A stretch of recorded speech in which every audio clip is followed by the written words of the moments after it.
Oh, Mackenzie. Rubber I don't know because they Mackenzie though.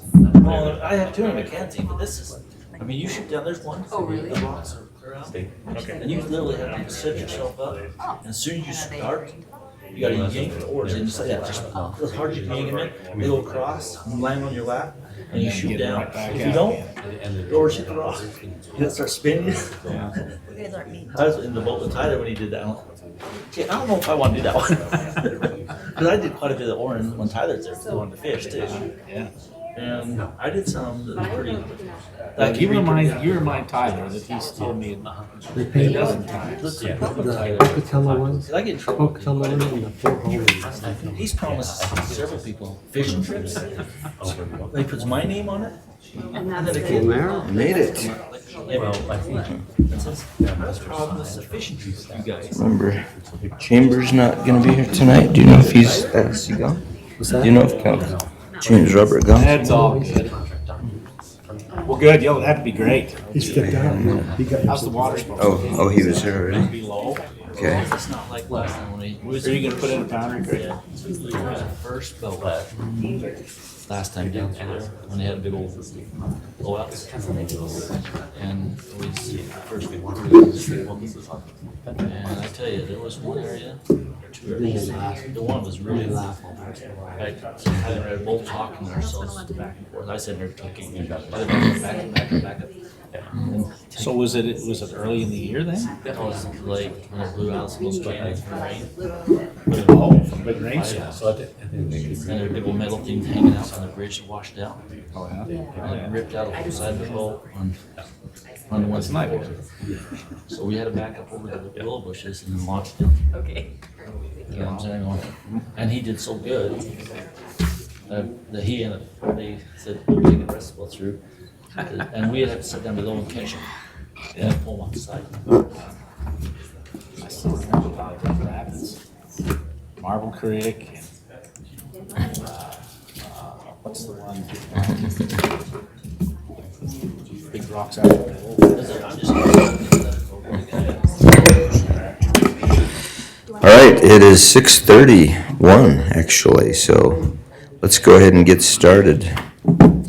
Welcome everyone. Welcome here to our Rexburg City Council meeting, August the 21st of 2024. Thank you for being here, Mr. Crandall. We appreciate you being the audience for us tonight. Okay. All right. Let's go ahead and get started. Let's see, let me check my list here and see.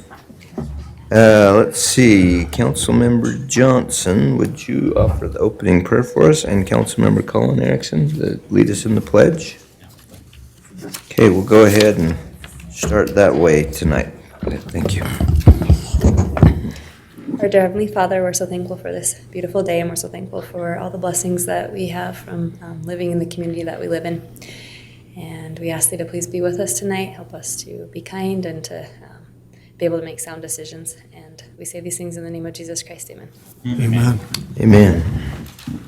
Please stand. After me. I pledge allegiance to the flag of the United States of America and to the republic for which it stands, one nation under God, indivisible, with liberty and justice for all. All right. Thank you very much. We appreciate that. This time, we would like to go ahead with our roll call of the council members by Miss Mariana. Councilmember Johnson. Here. Councilmember Chambers. Here. Councilmember C. Erickson. Here. Councilmember E. Erickson. Here. Councilmember Reeser. Here. Council President Walker. Here. All right, thank you. We have a full council tonight. All right, number 3 item on the agenda is the most exciting thing of all. We want to welcome some new employees to our city team. So I'd like to start out with, we have Samuel and Trent here, both on Streets Department. Could we ask you, Samuel, first to come up to the, well, this microphone actually would be fine, I guess, doesn't really matter. And just introduce yourself to us and tell us a little bit about you, whatever you'd like to. This one's fine, yeah. This one probably works more regularly, so. Good evening. My name is Samuel Montoya. I'm a new hire here for the city of Rexburg. I'm very happy to be here. Great privilege to be working for the city of Rexburg. I just want to thank you all for this opportunity and continue on. I was born in Alamogordo, New Mexico, White Sands National Air Base. I was a military child. And so therefore, I traveled around quite a bit with my parents and ended up landing somewhere up in the Northwest, and that's how I ended up this way. I'm married, I got my wife and my little boy here. He is number 8 Wow, out of our clan, awesome. so very exciting. Anyhow. Would you like to introduce your wife to us as well? Yes. This is my wife, Janelle Maupin. Okay, We've been great. married now for about, I'm gonna say 4 years now. Yeah. So we've been married for 4 years. Well, hopefully she agrees with whatever you say there, huh? I hope so too. Well, welcome, we're glad to have you. Thank you very much. I appreciate it. And just for all your information, Samuel we have the hybrid position where he works streets sometimes and then sanitation truck sometimes as needed, and so he's filling that role, so. Okay, next we'll go with Trent, maybe.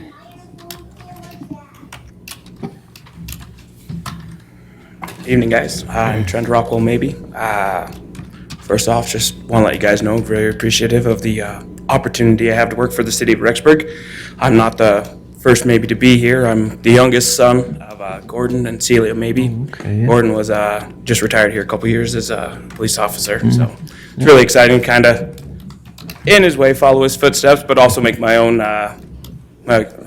choices. You know, he did policing, and I'm going to work for you guys in the streets now. Very excited to. We'll say that you're gonna police our streets. Yes, There you yeah. go. I'm gonna Yeah. look for your broken sidewalks and need Yeah. road patches and move some snow for you guys. There you go, that'll be great. But yeah, I'm the youngest of 4. I've been married for 8 years to Heather Beck. Maybe we now have 3 children. Our oldest is Miles. He's 4, and then we got our little Lydia, who's 2, and then we just welcomed a brand new little baby girl here in June, Rosalind. So we're very excited to be here and grow with our community. Great, all right, well, thank you, welcome, we appreciate you. Thank you.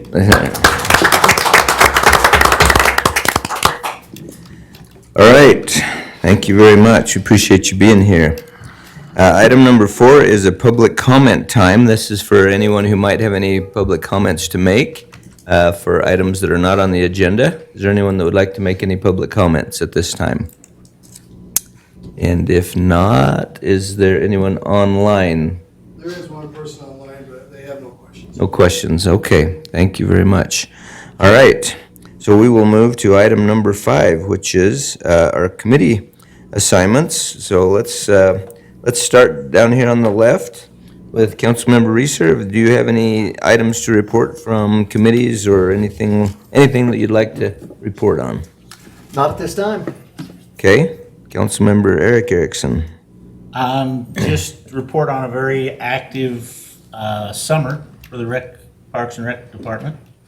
They've been busy with a lot of things from the beginning with the Teton Dam race and through they've done another 5K and youth baseball, pickleball tournaments. They've just been pretty busy. Rexburg Rapids concludes their season next week, the 24th. I think they've had a pretty successful, we'll see if maybe Matt can help us understand how successful it was, but I think they've had a good season, so.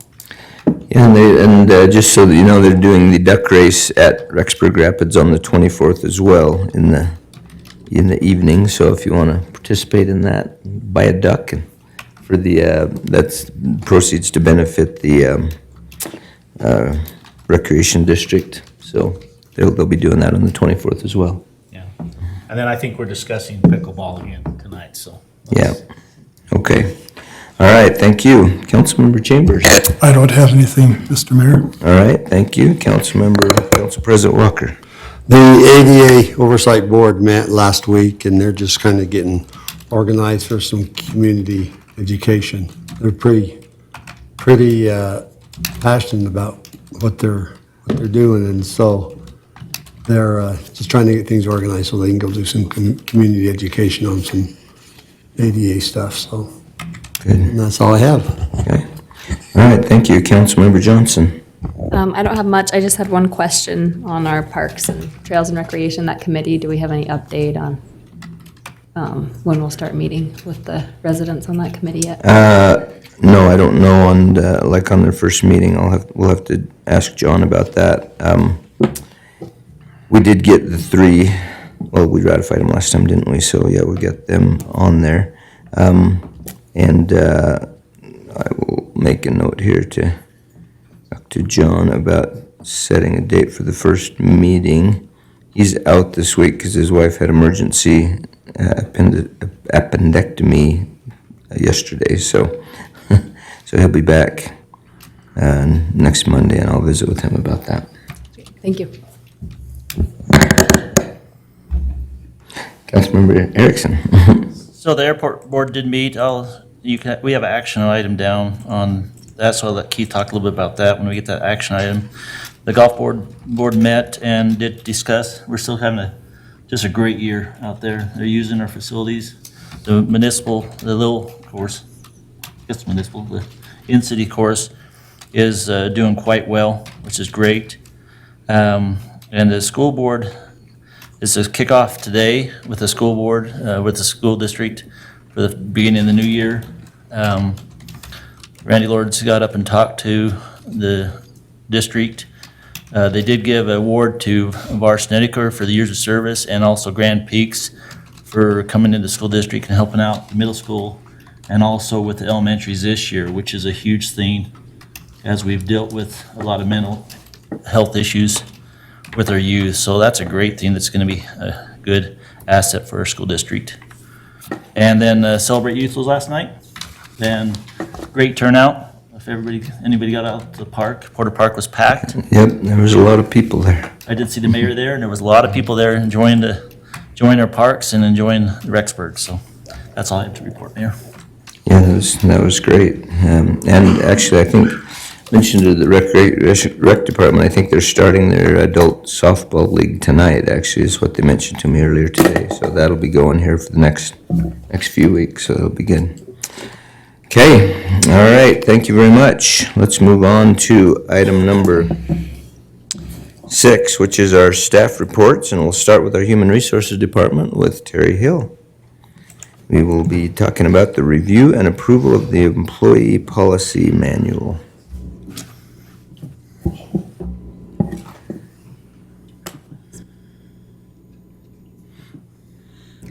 Right.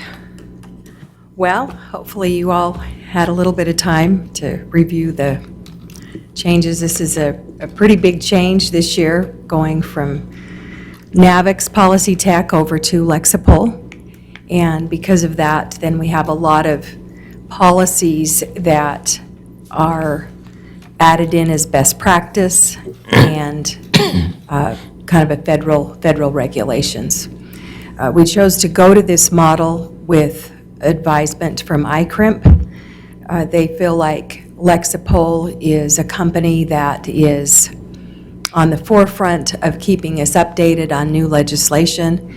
In fact, in the time that we've had Lexipol, we've had about 5 updates just in that period of time. So they're quite active in that. So some of those you will see in here throughout the handbook. One which is a pretty new policy to all agencies is the AI policy.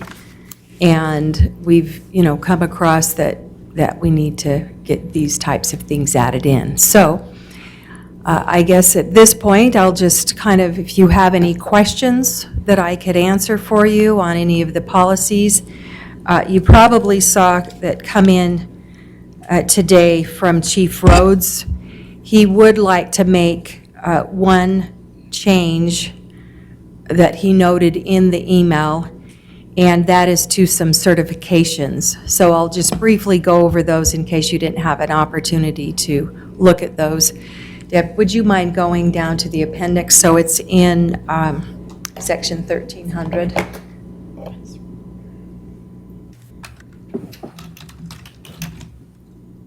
So it is under 1304.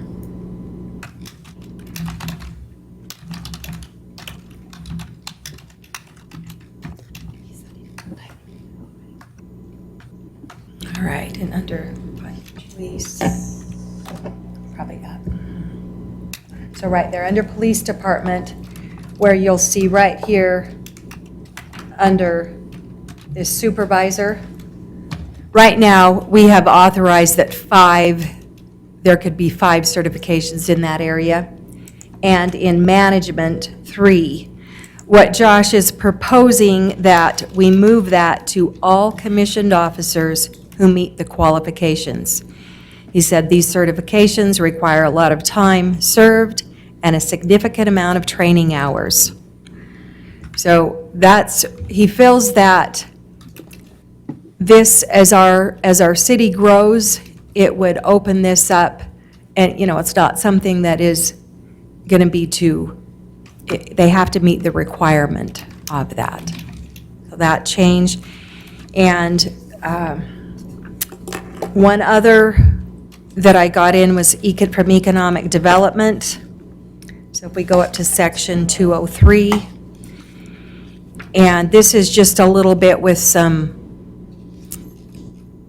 verbiage in this, and it would be, let's go to 203.5.1. In this policy as it's written, it says public posting is prohibited. That department is proposing that we change it to be are monitored and approved. What I would propose to you is that this verbiage, we will make sure what they're suggesting. We have our legal counsel review that and make sure that they would agree, that, legal would agree with those changes that we make. So under public posting, it's now stating prohibited. They are suggesting, so it's at 203.5.1. Right there, public posting prohibited. They're suggesting that we say are monitored and approved. So we have our social media strategist. She's primarily the one that oversees that. And she was a little bit nervous that we're saying that they cannot post, which is true, but we may have items that we would, after being monitored and looked at, approve for that to be posted. Can I ask a question on that?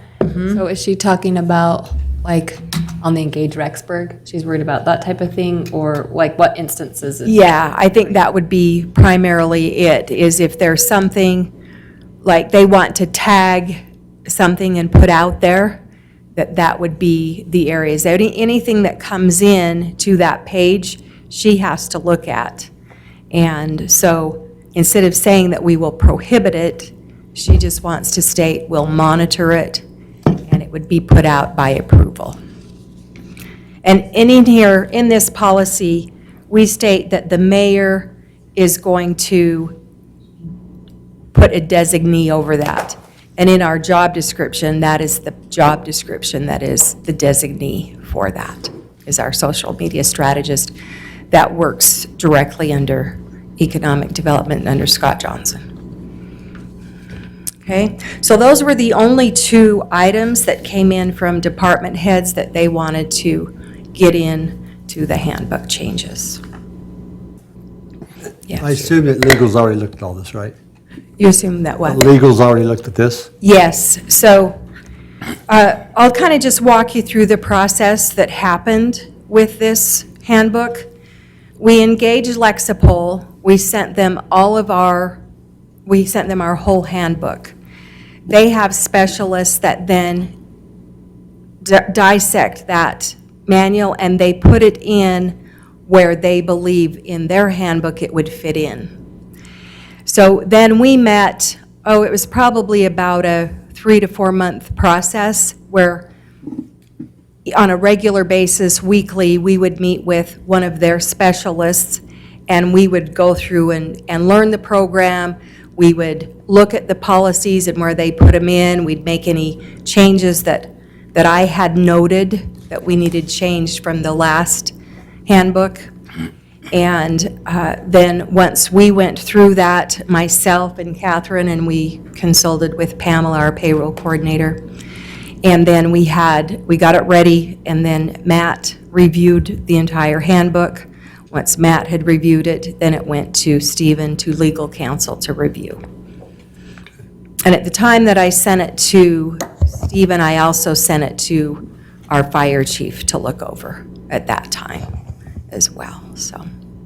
And then when you folks received it, this version, after the attorney had looked at it, went to all department heads. That was kind of the process of it. Mr. Mayor, I had a couple of questions. Yes, go ahead. If I may. Can you go to 303.12, Deborah? First of all, thank you. What a monumental task to bring this policy manual up to snuff. Thank you.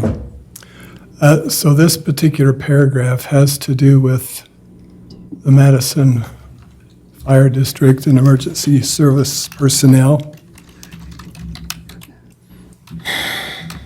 303.12, so up the other way. Oh, no, you're right there. So this paragraph seems to give the city responsibility for fulfilling the staffing needs of the emergency services department. Then if you scroll up to 300.2, there's just one line there that I'm afraid might contradict, and I wonder if we could get you in legal to look at it.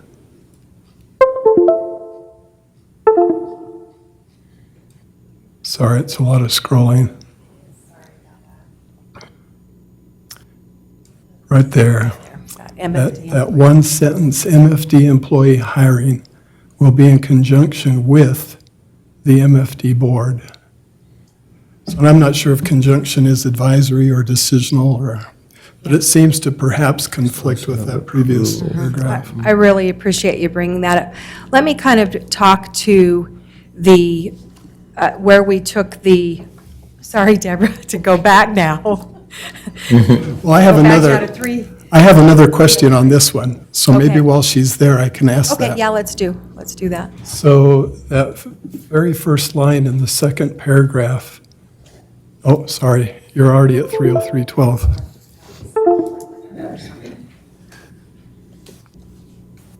So I'll come back to the second question, Terry. Oh, you're back there. There now. Never mind.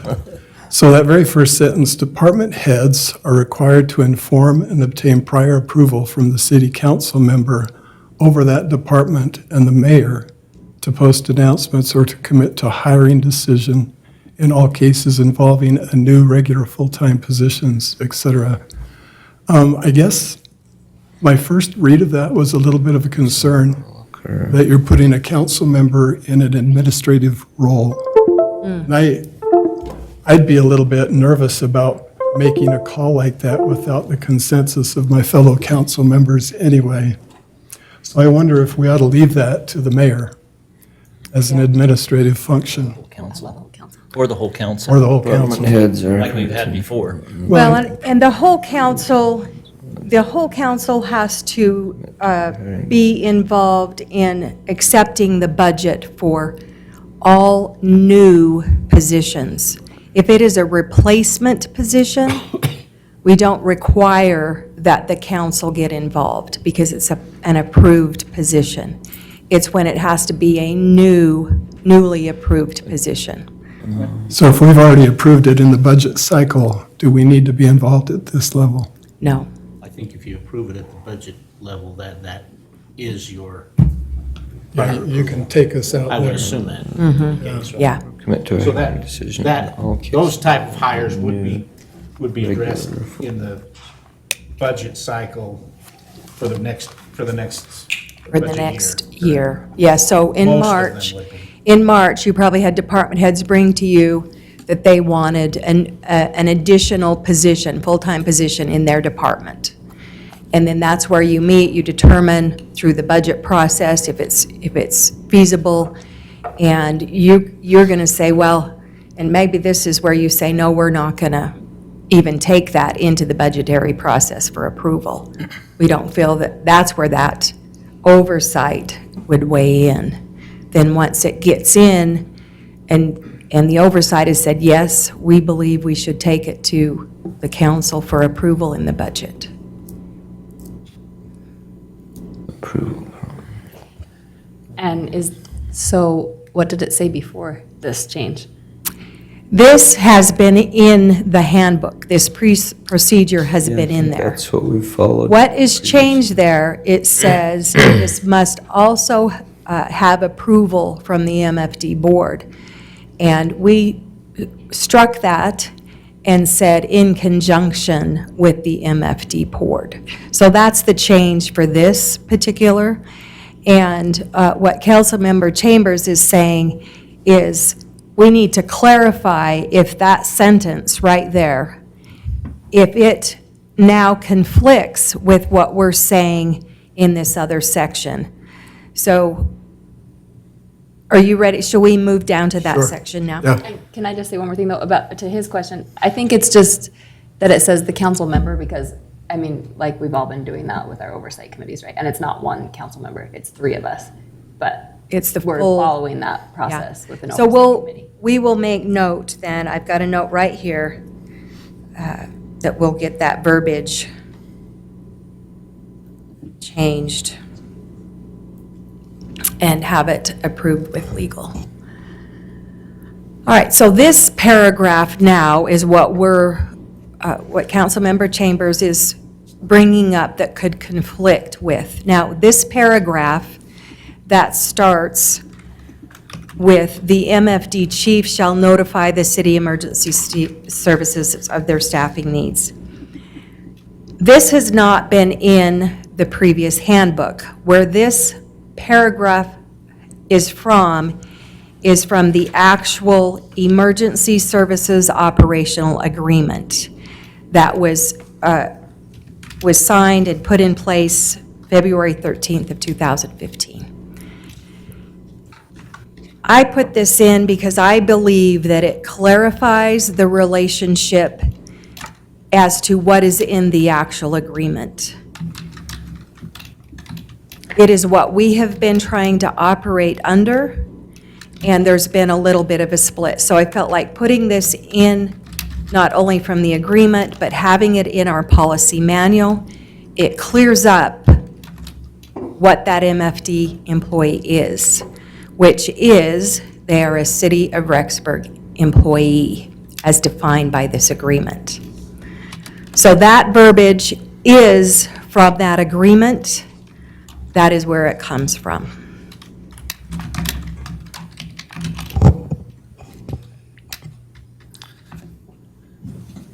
Mayor, Put employees to perform. just have a couple of comments as we. Okay, hang on just a second, on that particular point, city is responsible to provide qualified employees to perform the services. Okay, so that goes along with them being city employees, as we are responsible to provide emergency services, right? Well, my concern is this is part of the operational agreement that we signed back in 2015, so it's pretty solid. Yeah, But that previous sentence may cause doubt. it mixes up a little bit. Yeah. Yeah. Oh, the one up above, you mean? Yeah, I think that if, what we should do in that upper sentence is state that for new positions. So similarly, when that budgeting process happens, my guess is you've got the advisory board, most of them in that. You're meeting with not just the city, but the counties involved because it's the budgetary process. And that's where new positions should be discussed. That's how I believe we should change that sentence up there, is that for new hires like additional positions, Yeah. not replacement positions. That makes sense to that. Okay. Any other things on that particular point? So also on that note, maybe, so they, what they do now is it takes all three entities. If they submit a new hire, and the city and the county say that they can do it, but the fire district says no, then they don't hire.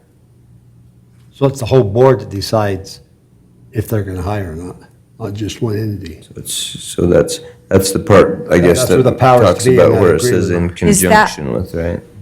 Is there a representative from the fire board in that budgeting meeting? Yes, there's the city council, member of the city council, the oversight committee, normally, the member of the county commission, and a member of the fire district.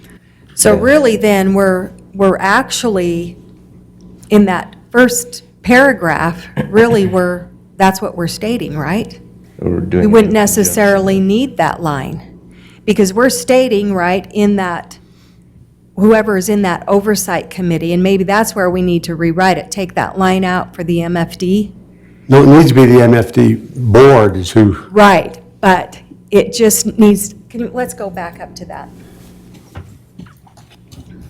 300. Is it 300 point?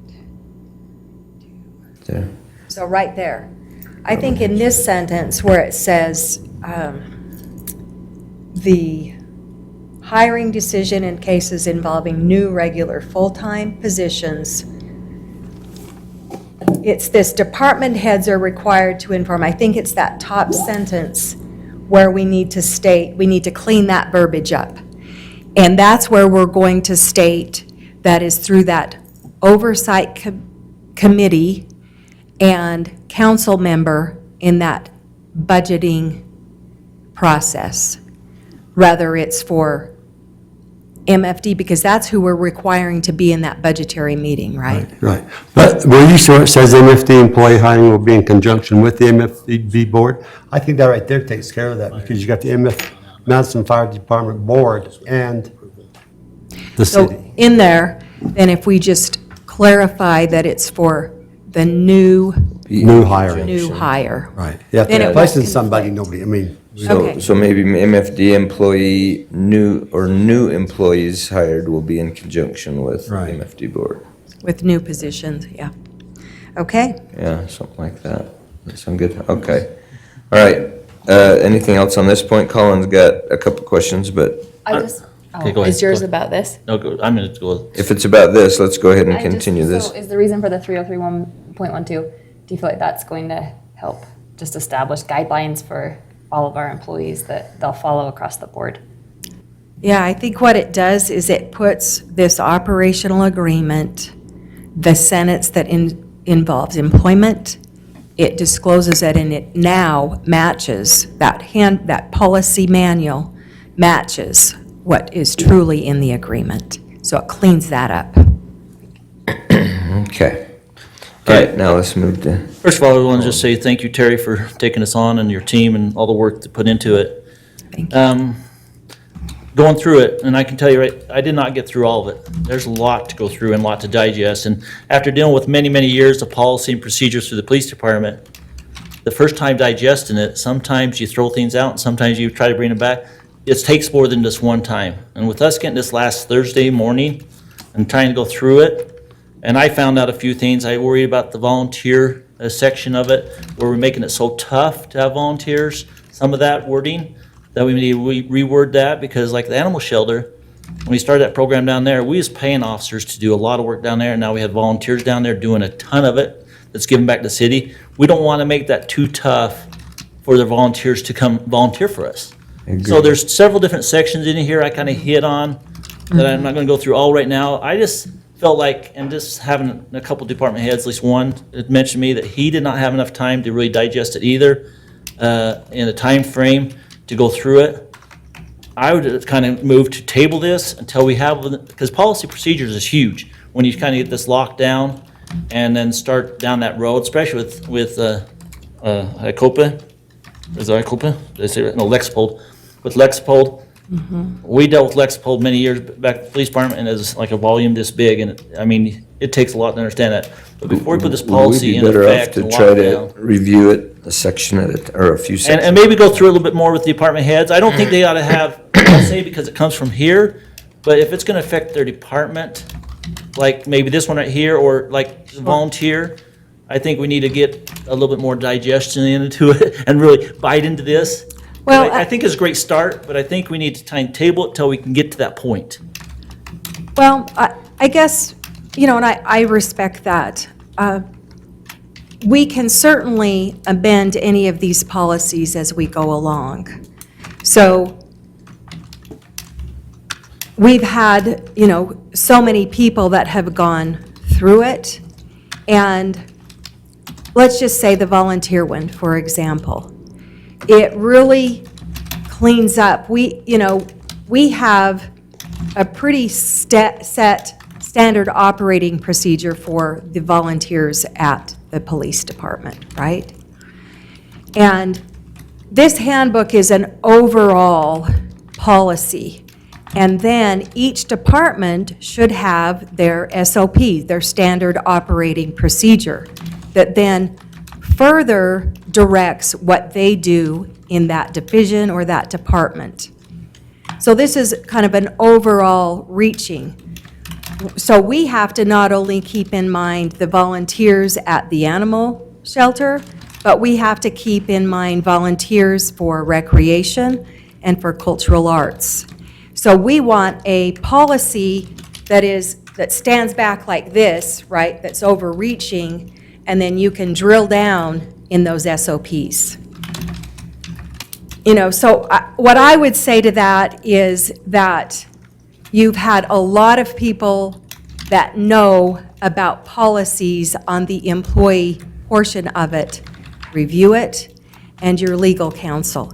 It doesn't mean that we can't amend it once if there's something that is just not working, you know? And I agree with that, but as, like I said, getting it last Thursday and trying to digest this over the time frame I did. Certainly. It took, I did not get through all of it myself, and I don't know if all the council did that or not, but I did Well, not and get through and that's really 100%. kind of why I broke out that these are really the areas that you need to look at, you know, that have budgetary changes, that have substantial change, which was one of them we have discussed, that was a substantial change.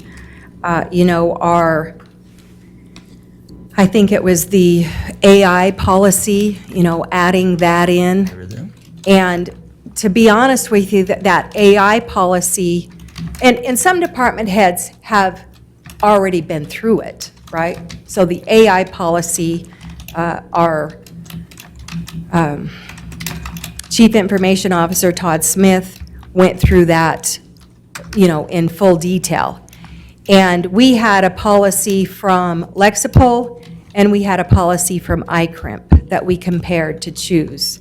And we ultimately went with the policy from iCrimp with just a couple of little tweaks in it rather than the Lexipol policy. So there have been other department heads that have been involved in it. You know, the dress code, for example, we took what Chief Rhodes had suggested, you know, that it talks about tattoos a little more, you know, so we've worked with department heads as we've gone through this whole process. You know, they have been included all along. And I agree with that, but I said, I had one reach out to me, and as I talked to him about different things, and he said he would like to have a little bit more time to digest it. I feel the same way, and that's why I said maybe we should table this until we get a little bit more, until I get through it, and maybe some other ones get through it, department heads, and throw this back to you so we can get those changes in. I'd feel a lot more comfortable, Mayor, to table it till we can get to that point. Is there, I mean, Till is there, next month, or? is there, I mean, I'll is there just a say rush, or that- what's the? Well, let me just say this. Right now, we are no longer using Policy Tech. We are in Lexipol. None of these policies have been approved yet. You've not approved anything. So we are running on our old policies that will now not go through a tracking system, that I know that employee read it. So what I would prefer, and you are the decision makers, but I would prefer that we adopt it with these changes that we've talked about tonight and are able to get this pushed out to, especially our new hires. I've hired 4 new hires, full-time new hires that need to get a handbook. And then I need to be able to track that they've read the handbook. So I track it through them reading it through Lexipol. Now, Can I make this suggestion? Maybe if we move forward and approve it with changes, and then because I think the fear is, and I share that, is that once we approve it, it's kind of, okay, we're done with that. We don't look at. off your to-do But list, yeah. Can we maybe say, maybe once a month, or maybe we schedule it for October to say, okay, let's review now that we've had more time, let's do another review of the handbook to make any changes that we feel like we might want to make. What do you think about that? Because even if we table it, you're not going to be here in September, right? Yeah. So maybe if we give people, all of September to read through it and make any notes on it or whatever, then we come back in October and say, let's do a review of the handbook again, and any things that are in there that we feel like the volunteer thing, if we feel like need to make any changes and adjust it, we can do that. So Spence, would we have any problem by doing that and locking this into policy? I know once you hit policy, procedure and lock them in, it's a little bit tougher to start changing that once you start going down that road. Yeah, I'm not familiar with a specific time frame, but that logically makes sense, that once you set policy, there has to be adequate notice given to anybody, because even then, when a small change is there, then you have to present it to the entire workforce again to read, and so it's more work for HR as well to make sure that they all have changed or reviewed those change policies. And that's where I'm worried a little bit about it as we jump into this without getting through, because we're talking several hundred pages here. 292. That's all. I like your idea, Mayor, but I just don't know if that's going to be lock us in so tight that we can't do, we need to. Well, I'll just tell you that in the past, when we've put out a handbook, right, this handbook would go out, and we would get in, right, as people read it, they find things. And then they come back and they say, we need to make this change. Many times, it's just a comma or, a formatting or a spelling, simpler things, right? There are times, however, where it would be an actual policy change that then it would have to come back to council and be reported. We have to remember that these policies that are in here are, like I said, either federal, best practice, or agency content. So many of them we've already gone. Some of those that were listed at the bottom are new, like the volunteers. But having those policies on when you're stepping back and having a policy about it now, we've never had one before. It gives us a baseline to start from where we have not had one before.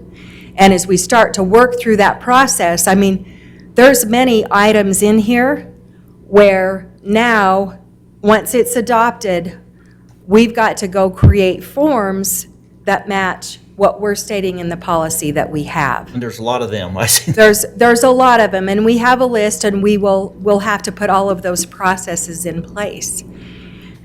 But it gives us that framework now to go forward and to do that and to work out those little things. And then that way, you're looking at a policy at a time that we're going to bring you that we've found some issues with that you need to look at. Go ahead, Brianna. Well, I just really appreciate how when you emailed us last week, you have the major sections that changed. I'm comfortable with approving it because I trust your judgment, and I feel like you've shown us that a lot of people have looked at it. But there's just those 3 more sections that you said were pretty substantial. Like even if we just looked at those together, I don't know if that would be helpful to anyone to just take a peek, like at the 611, 613.1, and 810. If we could just Yeah. like look at those. Yeah, the ones that are the. That were changes. highlighted, yeah?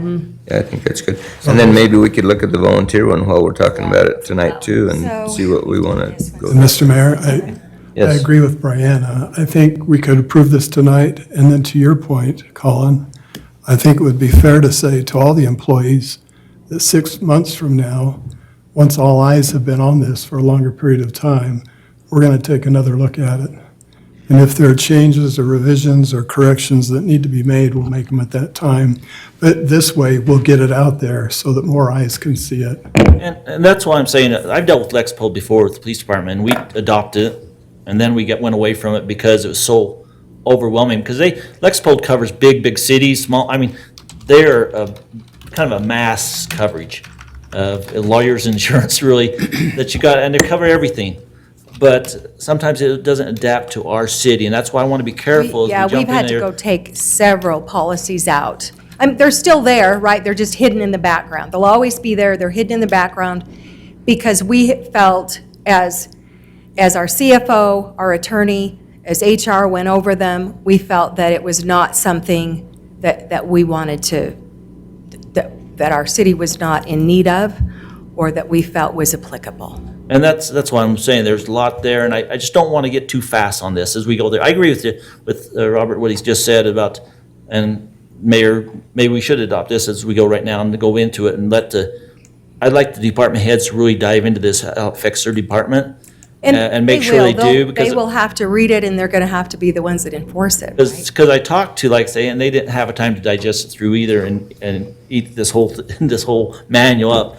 But Well, we gotta to be start fair, somewhere. Yeah, they've known about it for the last several months. Every department head meeting, I tell them, right? Sometimes that's the impetus to get in and dive in and read it, is Yeah. when it gets Yeah, when it actually gets out to implemented, them, and that's then- when they're going to read it, I can tell you. But like I say, we got this last Thursday, and it's kind of hard for us to dive into this and get a really full, in-depth decision on every single thing, where we're going to adopt it. I just want to make sure that we're making those right steps as we moving forward, because policy is huge. It is. When you deal with it, I've dealt with it, like I say, with the police department for many years, you can lose a job because you violate policy very easily, and you want to make sure we do the best for our city as we move forward with this. I don't have a problem with doing this, like you said, going forth and adopting it right now, with understanding that we're going to look at this, have those department heads, and come back, because, like you say, someone might catch in, what's this? It doesn't really yeah. adapt to us, don't need this in our policy.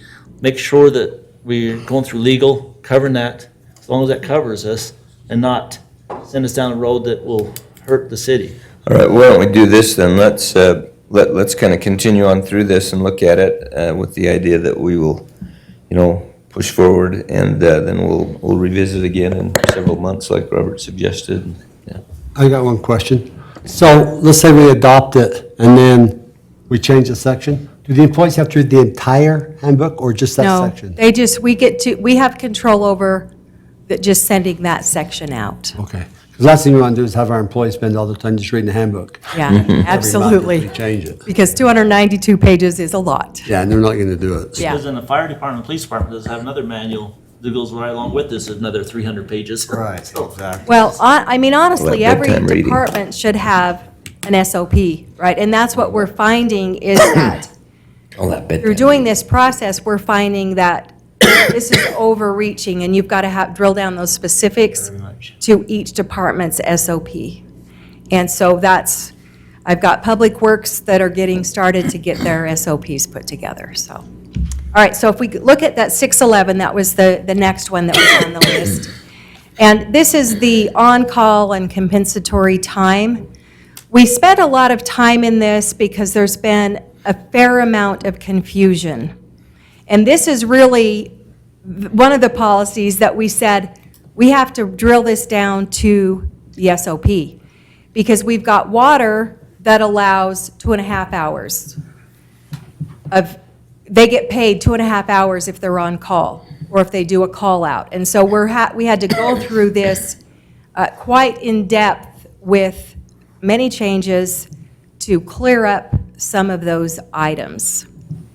The other thing that we have changed is we now, in our timekeeping system, the employee actually goes in and selects an activity code if they're on call or on a call-out, so that we can actually track that time, and that department has data to now focus down to see, are we in need of another employee? You know, it helps us know what those hours are being spent doing. So that's what this policy, that's why there was a lot of change here. And we went over this in great detail with Keith, and the mayor met with us on this particular one and put this policy through, Yeah, that was a while. that How process. did it cover the detectives on this one with on-call on weekends and so forth? Oh, let's see. I'm trying to remember if I believe that theirs is down in the compensatory time more. Because what we do with the detectives, yeah, right there, the RPD, right there is where that is at. So the detective division receives 4 hours of on-call. Detectives may choose to be paid for 4 hours or receive 4 hours of compensatory time. So, again, that department has something very specific that is handled for different divisions, and we've broken out detectives and community policing in that area.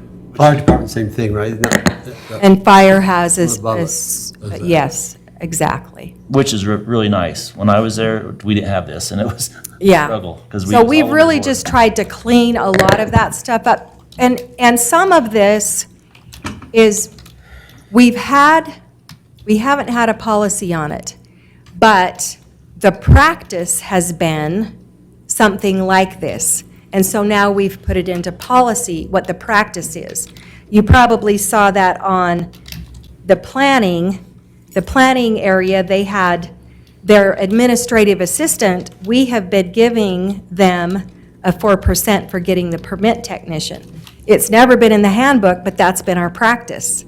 So now we're trying to bring not only the policy in, but we're bringing that policy in with what our practice is, so that we can be consistent and not have those legal issues that could come up. I think I wanna So then, I wanna oh, go become a ahead. part-time cop. Mr. Mayor, Paid to go to the ball games. Yeah. you know, I think we can go through this line by line. We could pull it apart, put it back together again, and take months to do it. But it's reworking what's already been done. I don't see us as being, as micromanaging the HR department. I mean, I trust that you've, and the legal have gone through all this, and have come up with policies that are consistent with current laws, with current cultural things like the AI stuff, and with the help of some pretty smart people at Lexipol, I'm sure. Yeah. We can cuss and discuss this all we want, but I just think, you know, at some point, we got to trust. Well, the work I that's say been let's done. let's quit interrupting Terry and go through the major points so that we understand what they are. And then let's talk about it after we get done with that.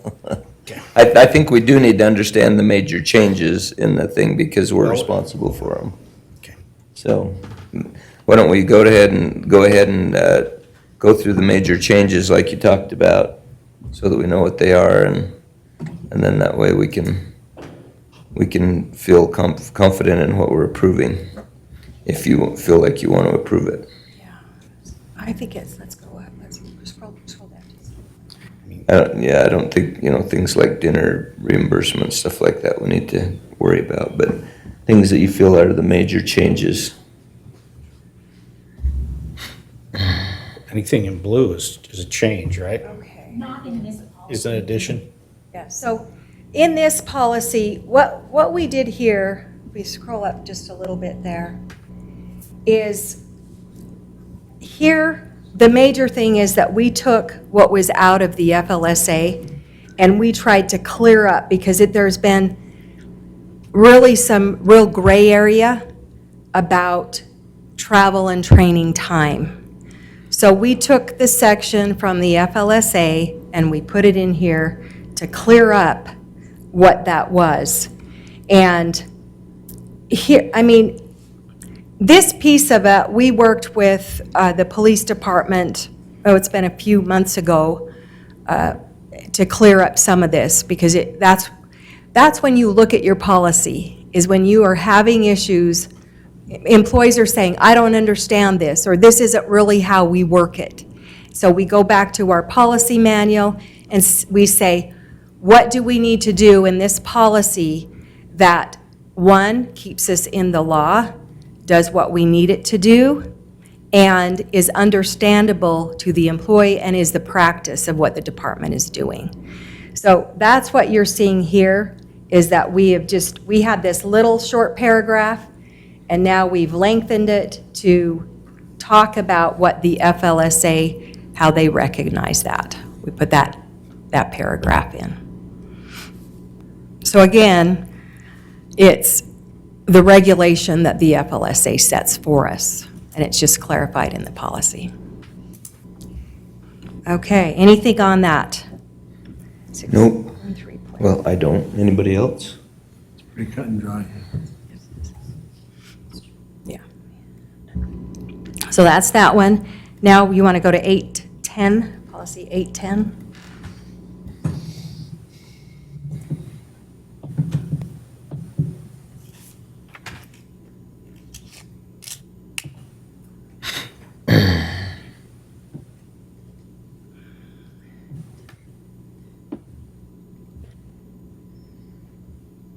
Okay, what we wanted to point out here is we have a policy about an exempt employee working on a non-work day, such as a holiday or a weekend. And we wanted to clear up, we no longer do that through documentation, we do it through our designated timekeeping system. And then scroll up here.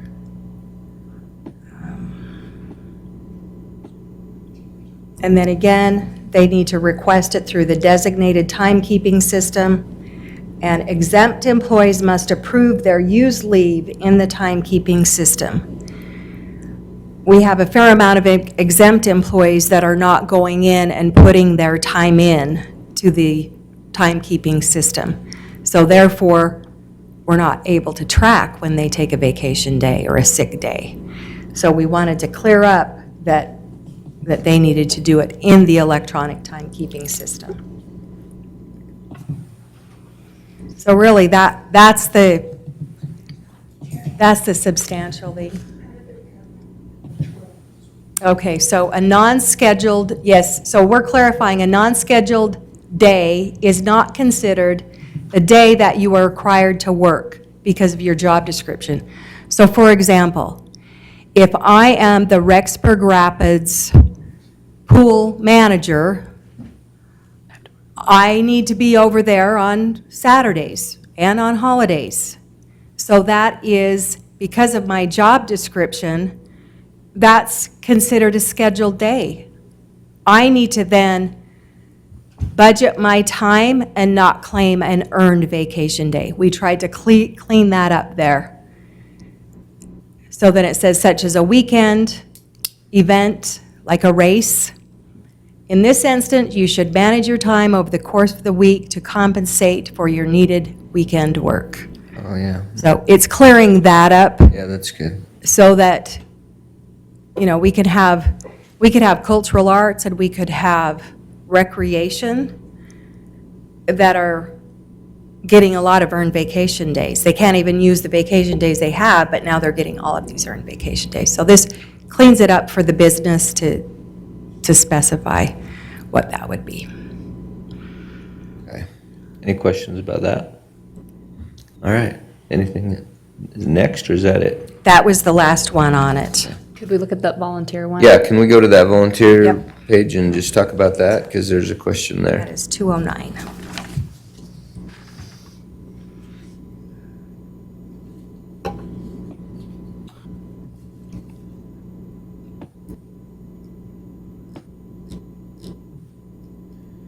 Yeah, think we definitely want to look at that, because I agree with Colin. I think we need to be careful about making volunteer service too onerous for people if they don't want to do it anymore. And I just want to make sure that like what's happening right now, that it fits with this exactly, and we don't make it so hard that the volunteers say, I'm done here.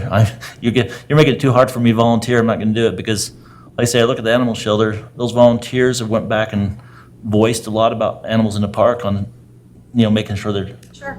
and it's changed the whole theme, just the volunteers had. So I just want to make sure if it fits that, I'm not for sure if Yeah, it does or not. I don't believe that it's going to cause you a lot of issues. It's really, What does it say? What part of it were you concerned about, Colin? Just as I read through it, just seemed like it's very hard to, We're talking about all of these eligibility things? and fill out all the paperwork, but maybe it's not. Because down there, they fill out one sheet, But- a liability, and done. Those are all current policies, right? Yeah. yeah, These are all and current again, policies? that's going to be in your SOP, right? That's going to be department specific. And So it says that they may include these, but are not limited to. So that means kind of each department can Department. decide the specific parameters for their volunteers that work best for As them. long as it does that, I have no problem. I just didn't want to make it too tough for our volunteers. Yeah. The mayor may allow Because we exceptions to went these through this, eligibility it was the requirements same too, thing. so based on organizational needs. We've really had some issues come up this year in our cultural arts with volunteers helping, and we've got to have our arms around it a little more.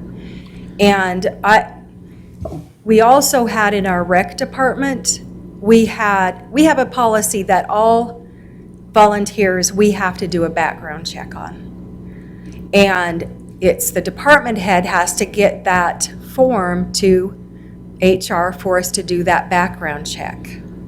Well, we hadn't gotten them in from that department head, hadn't brought them, and we had an email that came in about one of our coaches. And, it caused great concern. And so we're really, for the liability of the city, we need to clean this up and have each department following a similar protocol and not just letting things slip through. But one thing here on this minors, we also wanted it to be if they're in a group, a volunteer group that Okay. comes in, Oh, yeah, that's why authorized we- adult. Or authorized adult. So it would be a young men, young women group, a Boy Scout, Girl Scout group, right? So they don't Not have to gonna have be their parent, it's just an authorized An adult. authorized adult that would be Okay. in that. Yeah, that's good. So did we really change that age from, go back there, 4 to 16? 14. It was 14. Oh, it was 14. Okay. I was gonna say, that's quite a difference. We try to get them trained up young, Mayor. Those 5-year-olds are fine. We gotta teach them to work. Those 4-year-olds have to be with an adult. Okay. All right. And we listed. Well, yeah, that's good, because I was thinking, Organizations. sometimes you're not gonna get kids' parents if they wanna come help lay sod or something, but if it's authorized adult, then I guess somebody can be designated as the authorized adult, right? Parks Department guy or something. So, And here, we list that a volunteer coordinator. Well, most often, we're not going to have a job description for a volunteer coordinator. It's going to be someone in that department, in recreation, or, that's over the races, they're kind of assigned to coordinate the volunteers, right? So it would drill down to that. That's. okay. All right. Vehicle use, okay. Okay. We even cover how a volunteer should use one of our vehicles, because we do have a volunteer that uses a city vehicle. What is the guy that helps Farron? The RPO or who is that, Keith? Oh, the RPO intern. Yeah, that intern, Yeah, right? who is a volunteer because he didn't So get paid. he's a yeah. volunteer and he uses the city vehicle. Oh, he does?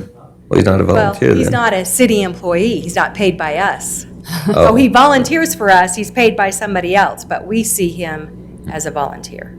That's how we have to treat him, because we're not paying him. So that's what this policy helps us with, is we have some say over somebody that is volunteering for us that we're not paying. And who gets? And we have had some real difficulty in this area this year. A lot of it has been coming into HR. So And so who I, gets for that one, am training? welcoming this policy. Who's the one that gives the training on that? It will all be from the HR department. Yes. There are sections in here that, Okay. that is. Okay.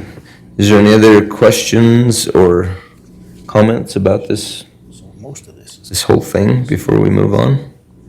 No others that you want to visit To about? digest? All right, if none, then I would entertain a motion that we move forward on this employee policy manual. Can I take a stab at an ordinance or a motion?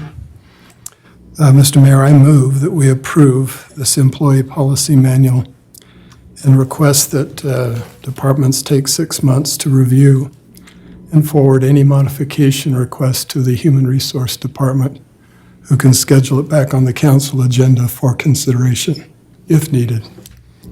Sound all right? Okay, is there a second to that motion? I'll second. Second by Councilmember Johnson. Any further discussion? Hearing none, all in favor? Aye. Any opposed?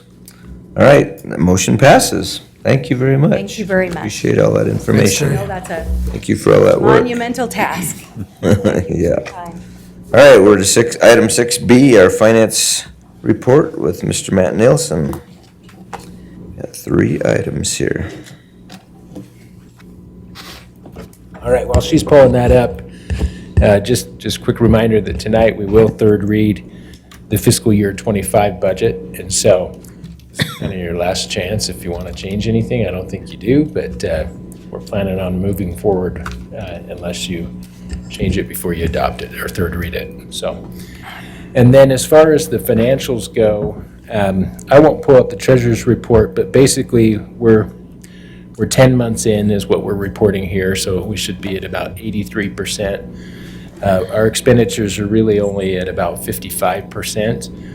And then as we look at the cash and investments, just a couple things to note. And sometimes I feel like I repeat myself a lot, but just the investment market, what we're seeing is we're definitely seeing just kind of a slow down of those investment returns. And so we are continuing to look at longer CDs. Like before, we were pretty much just doing 12-month CDs at 5 to 5.5%. Now you're going to start to see us move some things into that 3 to 5 year range and just kind of try to ladder it so that those mature at different times. And then we think that we can kind of extend our total gain over those 5 years more if we lock it in now versus, in 12 months, maybe it goes to 4%, and then 12 months later, maybe it goes to 3%, that kind of thing. And so we're watching that. A couple things that I find interesting, of the 53 million that we're investing, we really have professional management firms doing about 30 million of that. And so that's been great for me and Scott, because the other part of it that we're helping to manage is just really educational, to be able to have really 3 professionals that we can bounce things off of and get input from. And then the other thing that I would just say is, we've got about 11.5 million of what I would say is liquid, basically you can have it tomorrow. But one thing that will happen is the general fund will really start to dip over the next few months in cash. And you've probably seen, our council, you've been approving anywhere from $1 million to $2 million really the last few months, which is a lot higher than you see in the spring and in the winter. And so we'll really just start to dive in to using more cash, and particularly in the general fund, because we don't have a lot of big revenues that will start to show up until really January again. So anyways, that's the analysis that I'd give you on that. Any questions on the finance reports? Questions? Okay. I will note we have a visitor council member from Idaho Falls, John Radford, on the back row there. He's probably amazed at how tiny our budget is compared to theirs, but. And thank you, Matt, we appreciate that. Let's go ahead with item number 2. Oh, the pickleball? I think it's the pickleball. Okay, So we're just coming back to you. Of course, we met 2 weeks ago. We talked about this option of just converting the Smith Park tennis courts into pickleball courts. And so we're now bringing you back some options on that. And, you know, originally we went out and we went to 2 vendors. One is called Final Cut, and then the other one is called Sports West. And we got these tile options, those court tiles that we talked about last meeting.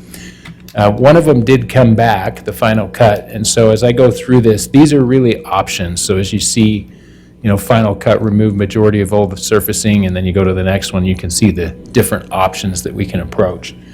But Final Cut actually came back and they said, you know, if you really wanted us to, we could just go in and take off basically all of the old acrylic paint and then repaint the whole thing and then keep acrylic if you want. And so that was one of the options.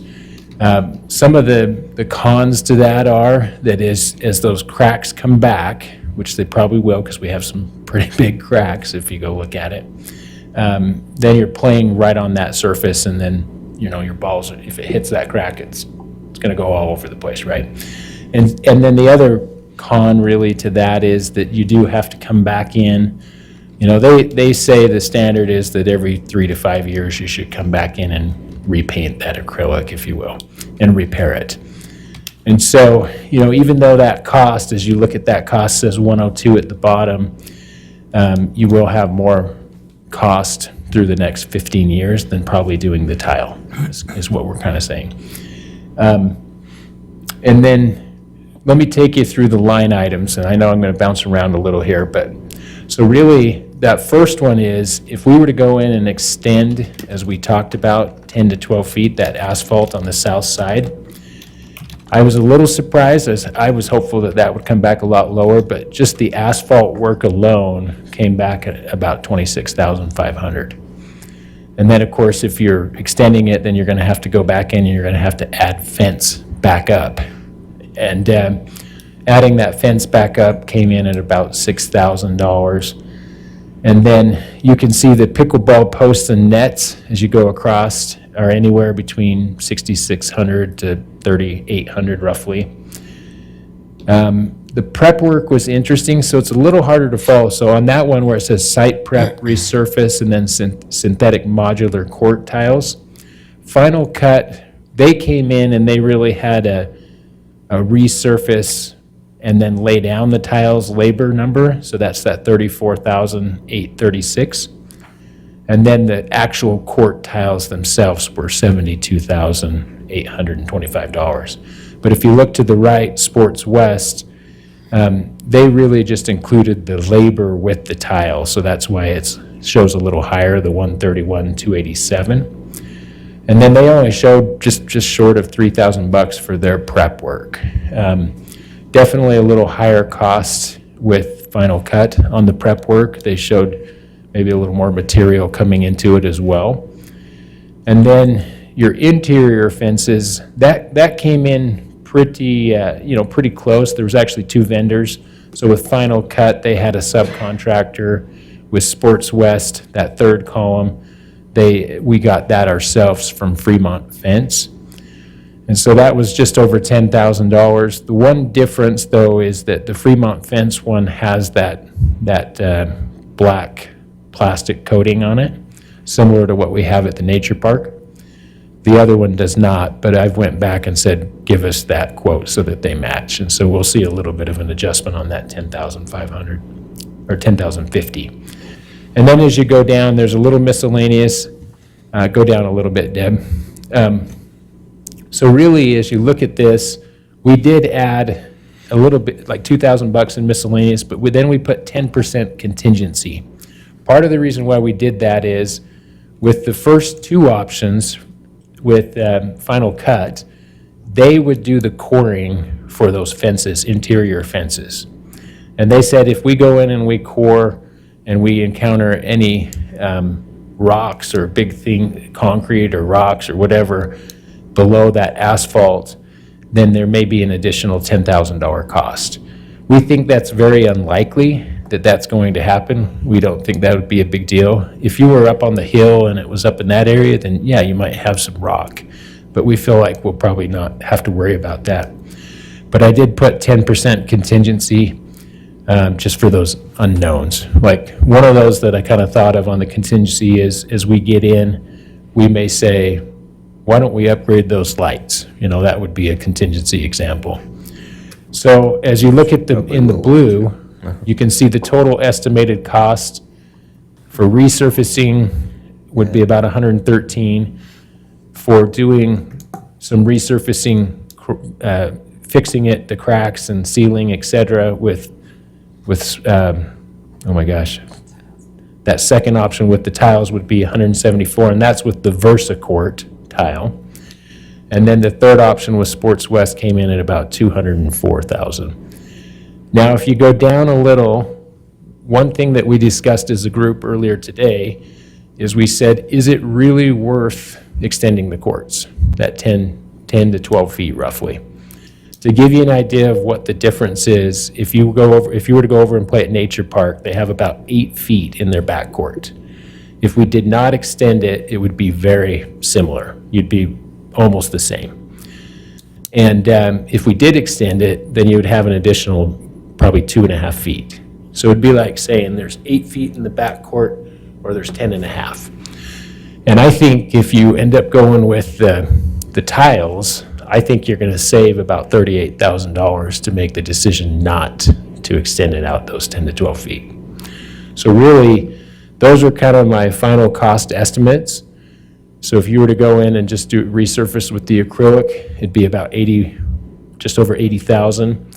And by the way, if we do decide to do acrylic, Sports West, Andrew said they can also bid that. So if we wanted to get a second bid from them, we could go do that. But if we decide we want to do the tiles, then you can see that I think we'd be about 137,000 using the VersaCourt, and then 166,000 roughly if we wanted to go with the pickleball court through Sports West. As you go down, just real quick, I'm going to hit these pretty fast. Warranties, they both have warranties on the court tiles. I would say the VersaCourt is slightly better, and so you can kind of see, you know, through years 0 to 4, you basically it's 100% warranty. Then you hit year 5, and it goes to 50% with VersaCourt, 40% with sports or with the sports game pickleball court tile. And then after year 15, there is no warranty with the Sports West option. There is a 30% warranty essentially with VersaCourt. And then as you go down, some of the pros, you know, they both claim that the tile surfaces are better if it's wet. So if it was raining, that you can play on both of them. One advantage is if you do get puddling, which you're likely to get on that court, even if you resurface it, then if it's not a huge puddle, then you can probably play on the court tiles, right? You can continue to play. Whereas if it's acrylic, somebody may need to go sweep it off, or you wait till it dries. And then the cracks in the asphalt are less likely to affect the surface for play. So, you know, if you had a big crack on acrylic, that's going to affect your play. If you had a pretty big crack, but not enough to really move the tiles too much, then it might not affect your play. And then you can always do, you know, spot repairs. So if we get 6 years down the road and there happens to be one crack that's shifting quite a bit, we can pull up those tiles and we can do a repair on that crack. And so that's nice.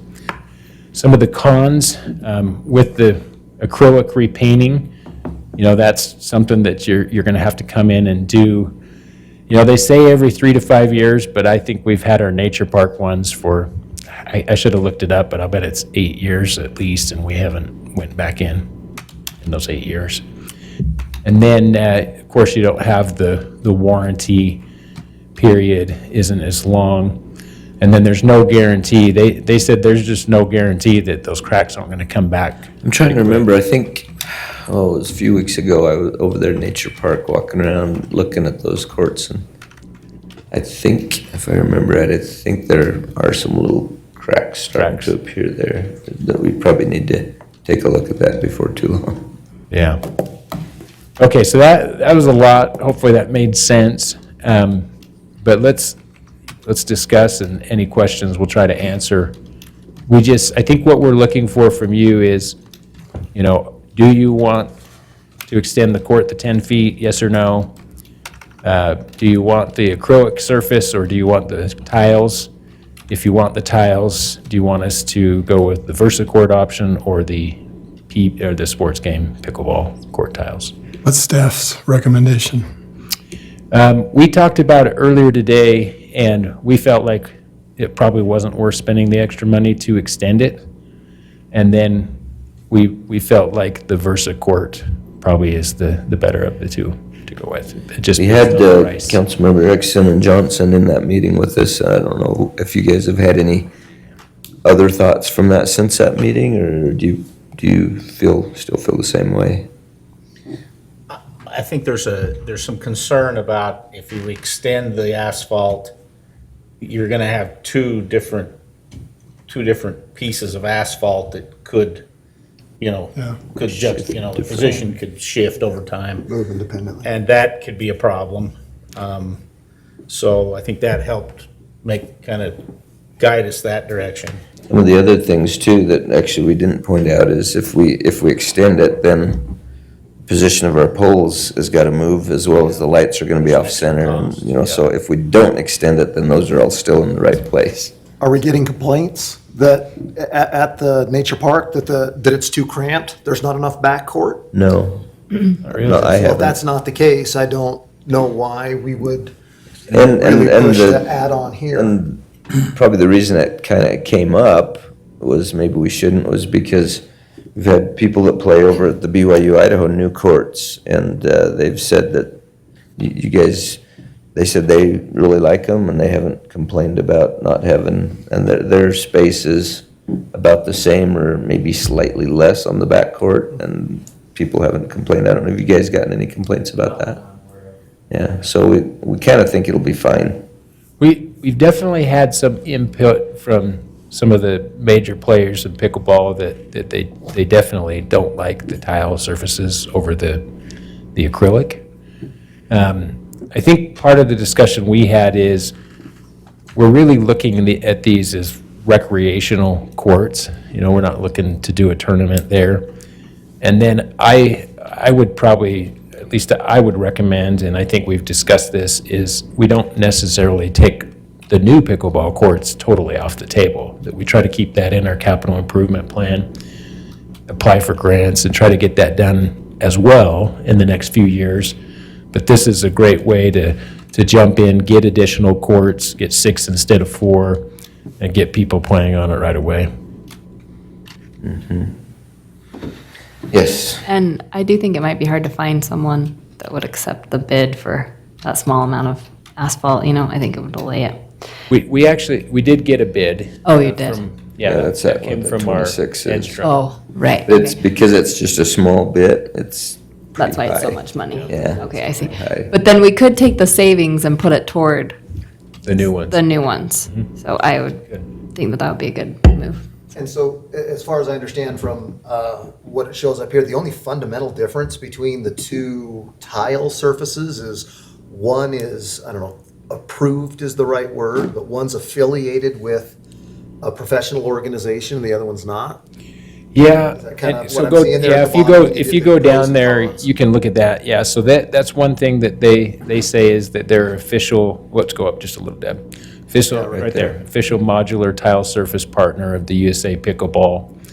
I didn't even mention this, but they're both better, they both claim that they're way better on your joints. So particularly for older people, they're better surfaces to play on. Your recovery is a lot faster, you can play longer and more. What was the other thing I was gonna say is, they came out, if you go up just a little, I think I had the years. So when I talked to Andrew at Sports West, he said that, they've had their product out for probably 3 to 4 years, I thought he said. And so I put probably 2021 that it came out.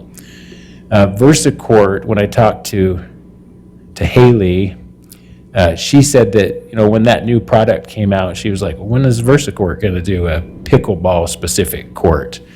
And VersaCourt told her that, we're still working on it and trying to engineer it so that it's a product that we can stand behind. And so they came out a couple years later. They came out in 2023. So it's a fairly new product, but they're both pickleball specific surfaces, which if you went out 5 years ago, you wouldn't have found on the market. And I will add that St. Anthony just put in 5 courts up there with the VersaCourt. We went up and walked on it, played on it a little bit, and it was good. We liked it. Better warranty. Yeah, I like the warranty. Yeah, I like the VersaCourt. Twice as good.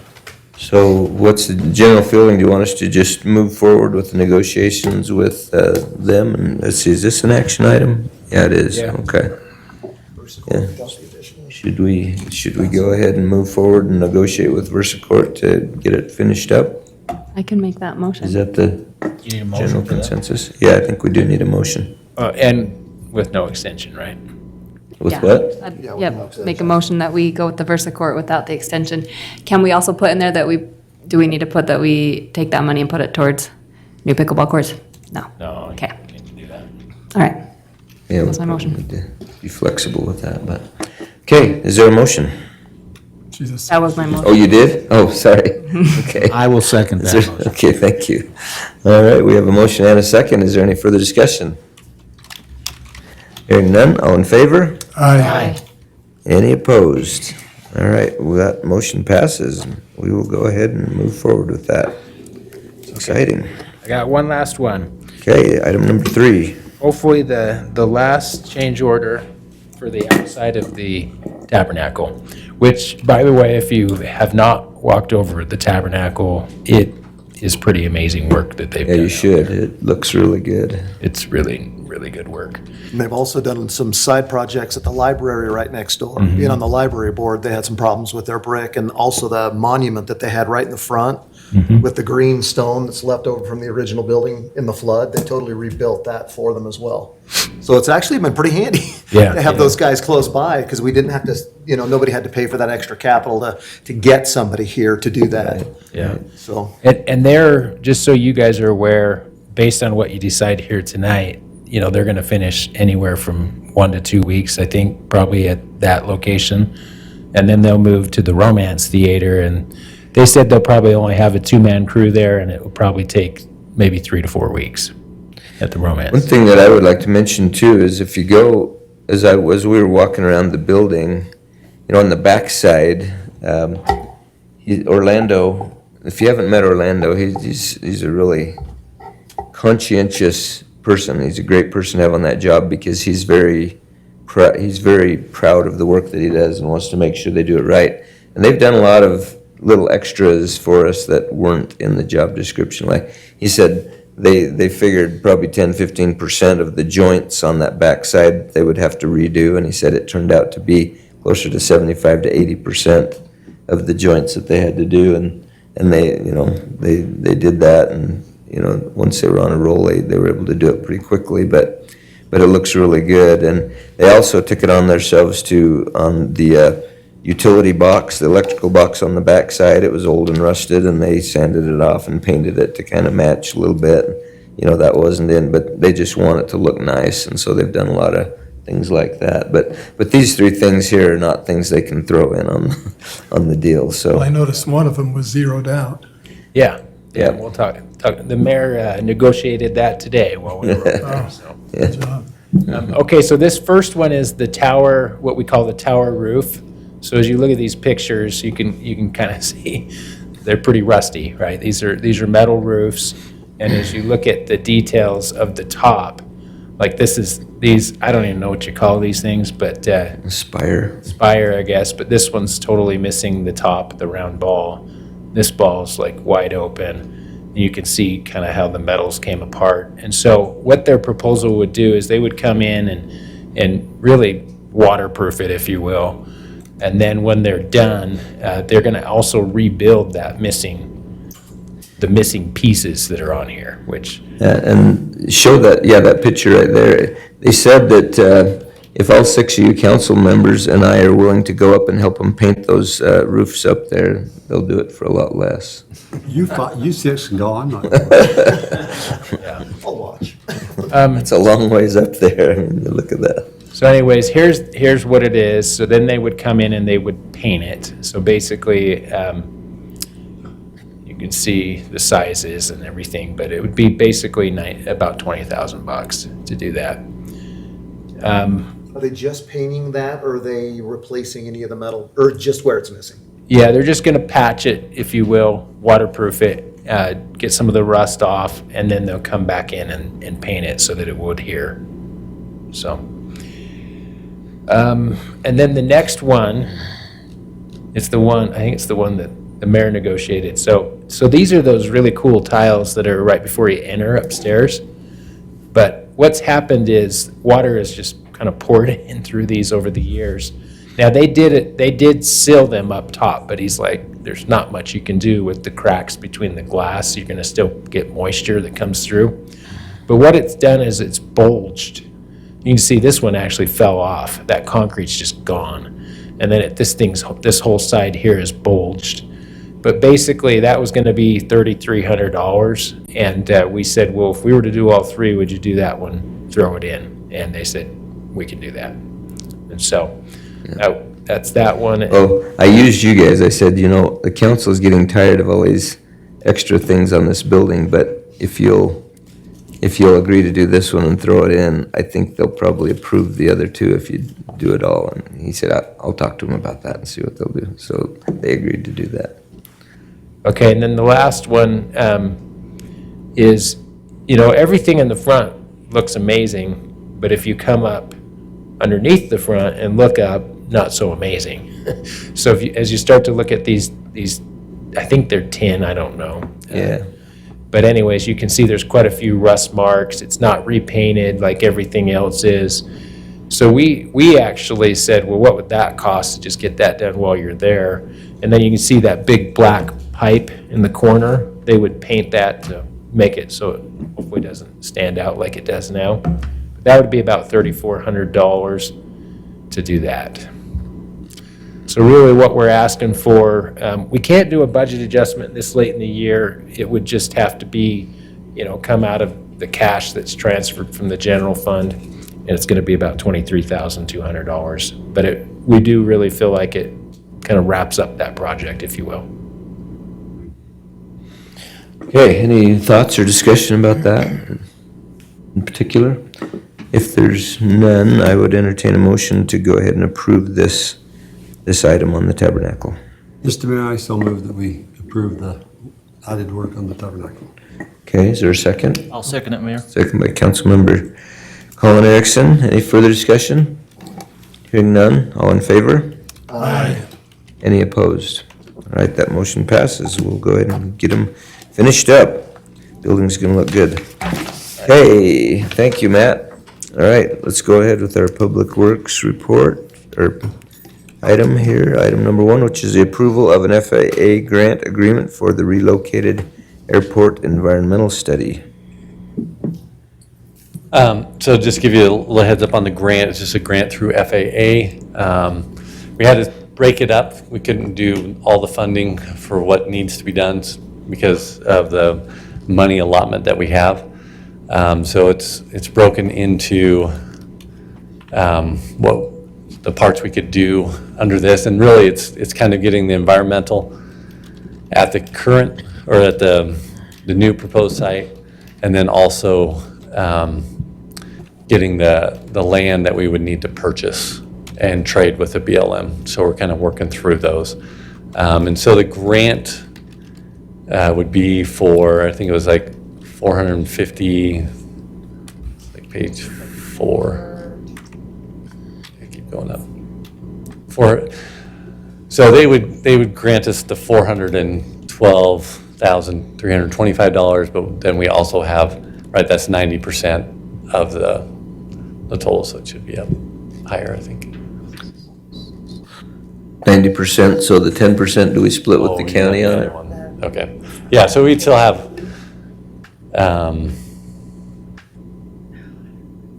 20-some thousand dollars apiece. yeah, it's like 45, I think, between the two of us and the county, and then whatever the state contributes on that. Oh, yeah, So I'm just, 3%. we're seeking approval for the mayor to sign off on that. And this money can be used to purchase the property that we would trade. No, this would strictly, this isn't any funds that would go into purchasing. That'd be a Early later study. grant that we'd go through. So this is strictly the study and finding that land that we're gonna swap. Now, we're hoping that maybe we can work with the state land group and see if we can purchase some state lands for that. Okay, any further questions on this item? If there are no questions, I would entertain a motion to approve this FAA grant. Mayor, I'll make that motion to approve this FAA grant agreement. Okay, thank you. Is there a second? I second. Second by Councilmember Reeser. Any further discussion or questions? Hearing none, all in favor? Aye. Any opposed? All right, thank you. We will go ahead with that and sign off on it. Okay, thank you. Any other items? Mayor, I would just Yes? want to tell Keith, thank you for reaching out to the school district and meeting with ITD and school district. I mentioned to Keith, and he grabbed a meeting together, and it was huge to sit down with them and kind of just deal with this traffic and the buses and trying to get the students across, and what the ITD is going to help to do that for the next week until they open up some more. So thank you, Keith, for doing that. Yeah, they're hoping, there've been some setbacks and delays, but they're hoping by Labor Day to have at least 2 lanes open on 33. So we'll see how that, I know they're working, On the south exit. That's what they told us today anyway, by September 30th, they're hoping. yeah. To have yeah, all 4 on the south exit, not September 30th, sorry, August 30th. Right? Yeah, they're gonna be, definitely they're gonna work towards 2 lanes open in the morning, make sure the students can get. Yeah, they and said then they were gonna kinda keep work it through. their workers off at that time in the morning, Yeah, especially by the high school. The vast majority of the students drive, and it's gonna be a rodeo. It'd be- yeah, we'll look Exciting. at the second lift being paved during spud harvest. Oh, the second layer of asphalt on that, okay. Yeah. Did you have a question? Yeah, so you're saying starting Monday for like the junior high children, or anyone in the middle school, anyone that has to go across that interchange, you're saying that they're gonna open all 4 lanes in the morning so that the buses can make it through, or what are you saying? The conversation I had, they were at least, well, they'll try and keep whatever they can open, but at least they'll have the 2 lanes going westbound, right? So as everybody goes to the school in the morning. Oh, those 2 lanes will be Those 2 open. lanes would be. But not the other direction for the junior high or the middle school or anything over there? They'll see what they can do, but I know that primarily they were focused on that westbound traffic, but I mean, definitely the Oversight. eastbound traffic as well. Because there's a lot of children that has have a to cross concern. that for. And we'll be watching that and. Yeah, that's trying to true. There's a coordinate lot coming the other signals. direction in the morning too. Yeah. They might need So to. definitely those are things that we'll be watching and working with ITD, especially on the signals coordination and trying We'll to have make that as traffic- easy. Traffic backed up clear to Brianna's house if Yeah, you don't have. it's gonna be pretty hairy. Yeah. Okay. Okay, well, we'll have to really watch that. Also, one other unfortunate little piece of bad news is that the patch that they put in the lane out here by Walmart where they broke that water and sewer line is sinking, so they're gonna have to tear that up and redo it, so they'll have to close 1 lane out there temporarily to fix that. So that's gonna be nasty again, so just be ready for When more. is that happening? More. What's that? When will that be happening? Is that, yeah. I haven't heard of when the patch is, but it's. Let's try to we're not have pushing it be the same day as we start school. Yeah, please. Yeah, Monday. No. Yeah, no, Yeah, definitely we don't want that. We're all In trying to get fact- out of Walmart. Then- Can they do it late at night and do it really fast during the nighttime hours or Good lights something? I don't know, Yeah, that'd be yeah. good. See if we can try to get that done, but Coordinate it. anyway, okay. All right, thank you. Thanks. Yeah, we're good. All right, number 7 is the mayor's report. We have a couple of items there, and before I go into those, I just have a couple of quick things to mention. I've noticed on the back row also, we have Mr. Eric Erickson back there, who was one of the people we ratified for the Parks, Trails, and Recreation Committee last time. Eric, did you want to say anything about anything as far as that committee, or what your goals and aspirations are there, anything like that? Or would you? Excited to get started and help out and create some safety, security, and stability for the Parks and Rec. It'll be Okay. exciting, yeah. Great. Well, thank you. We appreciate your willingness to serve, and we'll have to get you a nickname so we don't confuse you with this guy up here all the time, so. So anyway, well, thanks for being here. We appreciate that. So before we go into these other items, I just have a couple of items just of news. We did receive some good news in our meeting this morning. We met with the floodplain people, and they kind of basically said, well, we don't really have a lot of faith in our science that we did all of this studying on, sort of is what, they didn't really say that, but they kind of did, and so they've agreed to hold off on making that regulatory. The new floodplain, they're not gonna make it regulatory. They're just gonna put it out there as advisory. So that was really good news, and so for right now, we'll just be sticking with the same floodplain that we have as far as any regulations and things, so that's good news. Also, the fire department and Robert Kohler's office, Emergency Services, they asked our support for a burn ban for the next few months because they feel like the conditions are such that burning could be dangerous right now, and so I told them to go ahead and use our logo on their notifications and things like that, that we would be supportive of that. So I hope that was a good decision. I kind of had to make an executive decision there, but okay. All right, item number A is to ratify Bruce Casper. He's agreed to serve as a second term on the Planning and Zoning Board. Is there a motion to do that, to ratify Mr. Casper? So moved.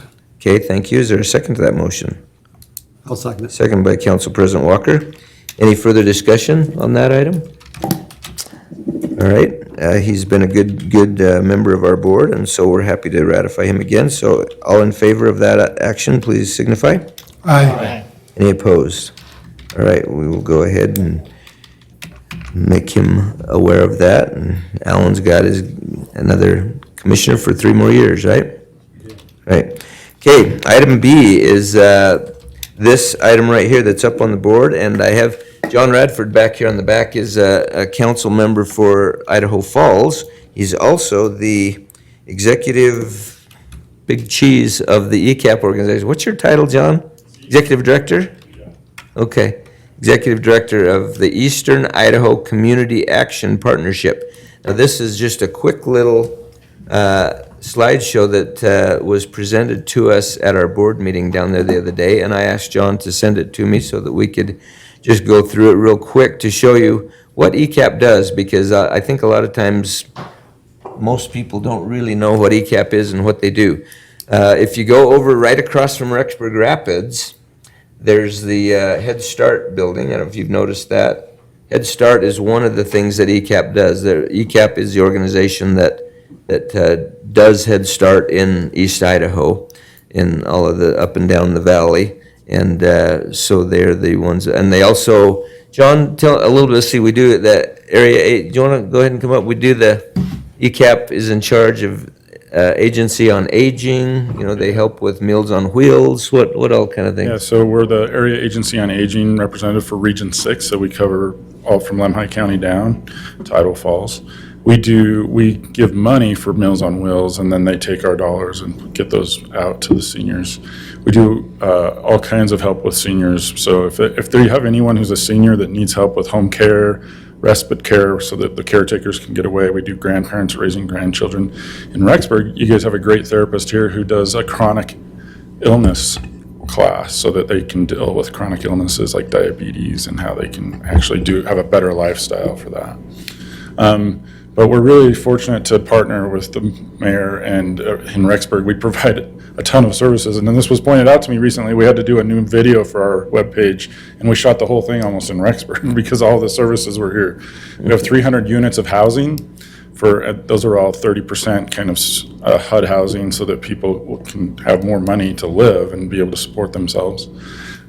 Here we have the Twin Pines, as the mayor said, and right in that parking lot we have the Head Start organization. I just saw a statistic today that Head Start, 14,000 children are eligible for Head Start in the state of Idaho, and 6% participate. And Head Start is a critically important thing for our society. 36% of Head Start graduates graduate from college more than their peers that didn't take Head Start. They really work on regulating emotion and learning how to live. The families have budget assistance. We have family advocates right here in Rexburg that go to families that are on assistance and help them budget. We help them do finances. We help them get all the medical care, make sure they have insurance. So those are all amazing things. But one of the cool things we have in Rexburg is the food pantry that's in the development workshop building right by Walmart. And we just received 28,000 pounds of food from the church and to help feed with any students that might have needs. So that is available there on Wednesdays. They can come get that. We distribute the NSIP boxes for seniors. So seniors who have a need around food, they can get boxes of the food pantry for a month's worth of dried foods and things that they can eat. And the other thing in Rexburg is we have had Twin Pines have damage for for a year or more. And if you've been going by, we're finally in motion, and we just submitted the paperwork to the city. So that should be good news, and we should have that fixed by December, hopefully, and have another option there. And so we're just really privileged to be able to help there. But the weatherization slides, Mayor, I don't know if you want to walk through those, but they're really informative. I'll just tell one little story. My aunt had this done 8 years ago. Her home was a drift, it just wasn't well built initially, and she had been paying $450 a month for utilities. It was an electric heated home in Idaho Falls. And anyway, she got a new furnace and the new windows that you're going to see some of these pictures, and her utility bill now is $150 a month. So she had $300 more to survive on a fixed income. So that's the kind of work that ECAP does. We're trying to help people have hope. We try to lift people out of crisis. We want to make sure that they're what we really hope is that we can lift them out of crisis, and then they're thriving, and then they start serving. And we have members of our board like Ariel Jackson, who started out as a Head Start aide, was a single mom with no job, and now she's the executive director of the Idaho Falls Food Basket, and is an amazing contributor to our community in Idaho Falls. Yeah, we had the annual dinner we have in just about a month ago, and not only Ariel, but there were 2 or 3 different ladies that they honored for service and for some of the things they're doing. And they were actually people that have come through the programs that ECAP runs, and they were able to, just terrible stories, honestly, of horrible marriages and, beatings by their husband, just things like that. And they were able to get out of those situations and get into some assistance from ECAP. And now they're very productive citizens, they're working in administrative jobs where they're making good money. And so that's the thing I love about serving on the ECAP board is the whole goal of ECAP is to lift people out of the cycle of poverty and help them to become productive and be, on their own, be able to stand on their own 2 feet and be more productive members of society. So not a handout, but a hand up, right? Yes, that's right. Not a handout, but a hand up. That's one thing, just for any ecclesiastical leaders listening, we do give $500 every winter to people who are income eligible. So if people are going to their bishops or ecclesiastical leaders, have them come to ECAP first. We have $500 available for anyone who's income eligible, and that goes throughout the winter, and then we help pay their electric utility bills for that time. That's and nice. If anyone's turned off, I we didn't actually know help them about back. that. Yeah. If they're turned off completely, we'll turn it back on, and we have to respond in 24 hours to those requests. So. Yeah, it's awesome. Okay, well, thanks for being here, John. You said that so much better than you. There's a lot of things there that I didn't even know, and I sit on the board. So, yeah. So anyway, they have a program called Weatherization that John alluded to. They go in and just help low-income folks be able to upgrade their homes. So let's go to the next slide. we'll just rip through these. The funding, a lot of it comes through the Department of Energy, federal grants and things. Next slide. So these are just shows you that we also receive funding from these power companies, because for them, it's helpful because that's that much less power that they're gonna have to generate. Because, you know, the power companies are always under pressure of being able to generate more power, and power that can be saved is beneficial to them as well, so they contribute to our program as well. Okay, next one. Yeah, and the owners of, if you have a rental property, you know, we require, people that live in their home, they don't have to pay anything, but if you own a rental property, then we do require 20% of the total cost to be paid by the rental property owner, which I think is definitely a fair request. Okay. Yeah, this year we received a $250,000 grant. We will complete 14 homes. 75% of them are for disabled and elderly people. And these are the things we do: roof repairs and replacement, plumbing upgrades, electrical upgrades, and handicap accessibility. Yeah, all kinds of homes. You can see there, trailer homes, different kinds of things. Those are just some of the examples of homes we've done. And these are the guys that are blowing in insulation, working on the roof, and doing different things there. Okay. This, if you can look at that, I mean, it's hard to believe some of these things that we actually find. I mean, like, you've got plastic sacks stuffed in windows to try to keep the cold air out. You know, just horrible. Down on the bottom left, that was a mold problem in one of the houses. It was really, really bad and probably making people sick. In fact, I think they did say people had been sick, right? And spending all this money on medical things and stuff, and when it was being caused by this mold problem. So, you know, sometimes you don't think in this area that we have issues like this, because we just don't see them really a lot ourselves, but they're there, and ECAP is there to help. Okay, next slide. 81, what's that number? Weatherization jobs? Okay. 81 a year, okay, great. Oh, there we go. All right. Yeah, and then a lot of the stuff is done by our own crews, but some of it is contracted out to local contractors, so that actually helps the local economy as well with keeping local contractors busy. So this is, they have a blower door thing that helps to identify, and they do 3 tests on each house, and that helps them to identify where the leaks are in the house, and that way they can go seal those up, and that's one of the ways that they're able to figure out, you know, how to make it more efficient. And basically they're just showing how they hook up to the furnace thing and start blowing things through, and they tape off the ducts, and that way they can kind of find out where the leaks are better that way, because it forces it out the leaks instead of out the ducts. Okay. Yeah, this is a cool tool that they use. It helps them to identify, well, smoke, obviously, but I'm trying to remember what he said about the smoke pencil. Do you remember, John? It blows smoke, and so if there's a draft. Oh, yeah, okay. Yeah, it blows smoke out so that that draft will blow it around, and they can tell where those drafts are and things. So, yeah, that's a cool tool. And then just other tools that they use to test the furnaces and different things. A lot of times your furnaces, they've found some furnaces that have got, you know, they're putting out, you know, what is it? Monoxide.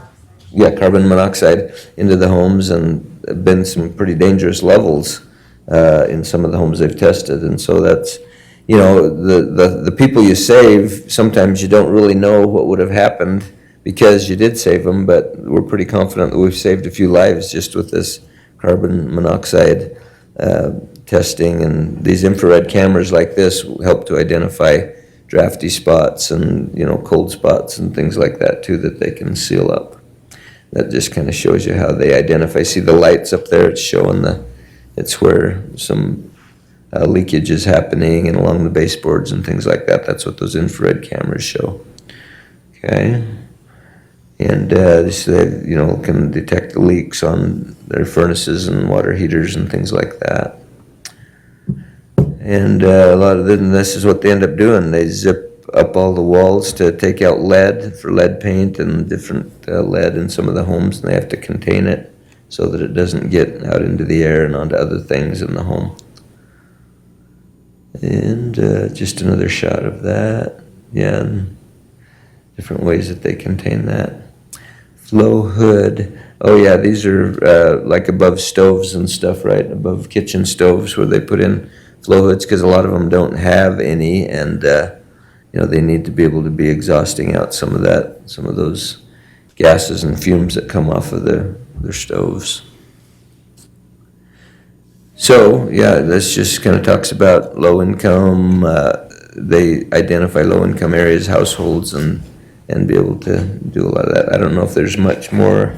Let's go to the next one. That's it. Oh, is that it? Okay. All right. Good. So anyway, that's just a summary of kind of what the weatherization program does, and I think you can see that it's doing a lot of good, and so I'm really happy to support ECAP and serve on their board and do what I can to help further their mission in this area, because they do a lot of good. So if you know anybody that is interested in Head Start for their kids, or any of the other programs that we talked about, just be sure and mention it to them and refer us to, yeah. The website, ecap.org, or they can give us a call here in Rexburg or in Falls. Okay, ecap.org, that's good to know, good to remember. Okay, thanks for being here, John, we appreciate that. Yeah, you bet. Okay, is there any questions about that or any items before we move on? Okay, all right, then let's go ahead and move on to item number 8A, is Planning and Zoning recommendation to approve an amendment to the Rexburg Development Code, ordinance number 1200, as it pertains to fences and billboards, as well as other substantive and non-substantive changes. Ordinance number 1320, if it passes, and we would like to consider it first read. So, Alan, you want to tell us a little bit more about this item? Sure. Mayor, council members, thank you. In reviewing some of the situations with the fences and billboards, we had a request on those. We spent some time going through and looking at the different things that were happening and some of the concerns. Planning and zoning went through it. We looked at them, then we took it to strategic team, and these were some of the things that we had come up with. The biggest thing with the billboards, and I think there's only a couple of items in that, billboards in the city, they're not allowed to build new ones. But what's currently in place is they can do minimal repairs, but at some point, when it reaches that point of end of life, they can't replace it. Well, we've had citizens within the community that have come in and said, we would like to just replace them. We think it's a fit.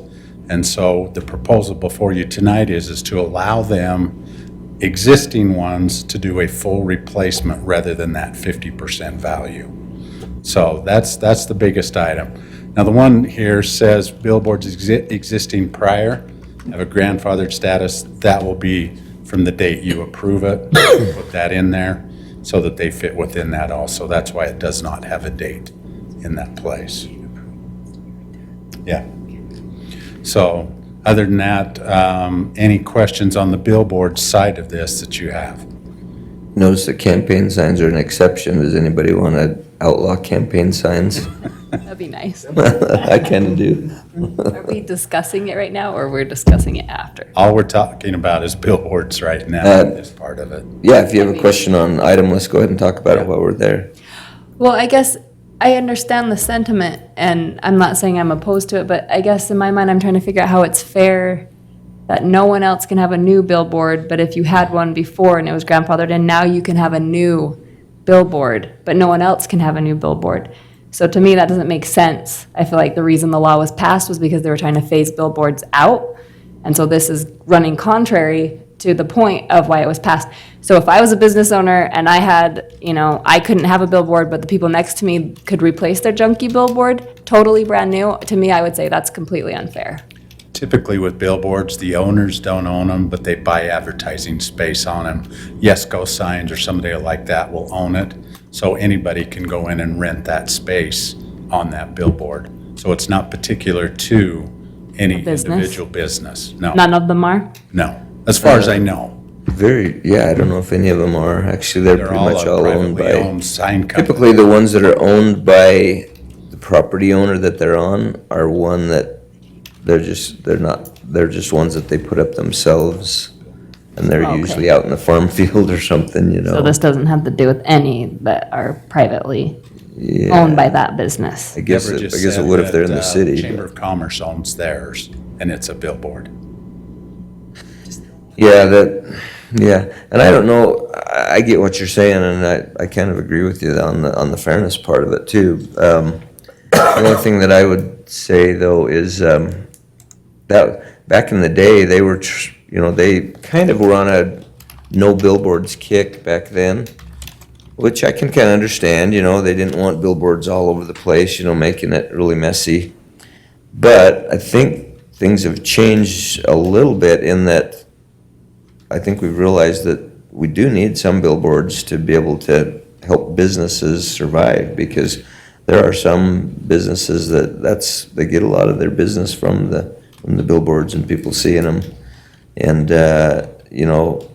now that advertising is so segmented in so many different ways, there are a lot of businesses that rely on those billboards for a lot of their business. So I think we've kind of realized that, phasing them out is not necessarily a great idea. So we're just trying to kind of come up with a way to sort of be in that sweet spot of not having them all over the place everywhere, but still having them available for businesses to rent. Like Alan said, most of them they just rent time on the existing ones, and they don't really own them. They just rent time on them. If you notice, most of them change from time to time. And they rent it from, Excuse me. By definition, a billboard is an off-premise Premise sign. site. Yes. Sign. People are still allowed to put Oh, it on yeah, a that's a sign good on point, their own yeah. property to advertise, but this Yeah. is if I have a building downtown, but I want to advertise to the freeway traffic, I go rent space from a billboard company, and then I put my advertisement out there. so we're Yeah. basically limiting how many billboard companies there can be then, right? There can only be the ones that are already here. Yeah. Yeah, so if we approved this, we would just, basically a moratorium on the number of billboards. In fact, I even go so far as to say I have a little problem with number 1, saying no new billboard signs, because I almost would rather say no new billboard signs shall be allowed unless approved by the city council or something, planning and zoning, because there may be cases where we think, yeah, it would be fine to have another one right there. But if we say no new ones are allowed, then, unless we change it, I guess, unless we're willing to change that. But I don't know, what are your thoughts on that? I mean, are we adamant that we never want any new ones? I think this goes along more with what the purpose for this was to limit Yeah. the number of billboard signs, which I tend to agree with. I do too. I don't like I guess I mean, yeah, I agree. I don't love having them all over the place, but I guess I was just thinking if there were a spot where we think, oh, that one probably would fit. I mean, like, for example, I'm thinking out by the north exit, right now you don't really have anything out there, any businesses, but, I think eventually that will develop, and there might come a time when we might say, we could probably have 1 or 2 or something out there that help those Can they get a businesses. CUP No. if they want to apply for one? Well, if Not you- currently. Yeah, and you I have guess to the have a question whole- is how do you come in and determine, Right, you'd have to have a Gets whole one. list of regulations. on it. how do I turn them down one guy and then allow the next guy? Yeah, that's, It would take a whole new set of standards to be able to determine the reasons why. yeah. Well, might have to come up with those. And it's something we can look at moving forward, but Yeah. Well, I'm okay with this as stated for now, but I just think we kind of need to keep an open mind as to, there may be a time in a day when we might think, what, that would probably be an okay place for another billboard, so just keep that in mind. One quick question. Yeah, any other questions, A comments? billboard was brought to us like a month ago. Can they fix that then on this ordinance and you talking the one out on on South Highway? Yeah. They were allowed to repair theirs simply because the way the infrastructure was, it pushed them out of it and we made them move. And so they had to rebuild it at that point. So they could on, They were allowed to do theirs without this. But moving forward, without us causing them to have to move, this would allow them to make those adjustments. They can't move it anywhere else unless it's something to get it out of our right-of-way, but they can rebuild it in that same place.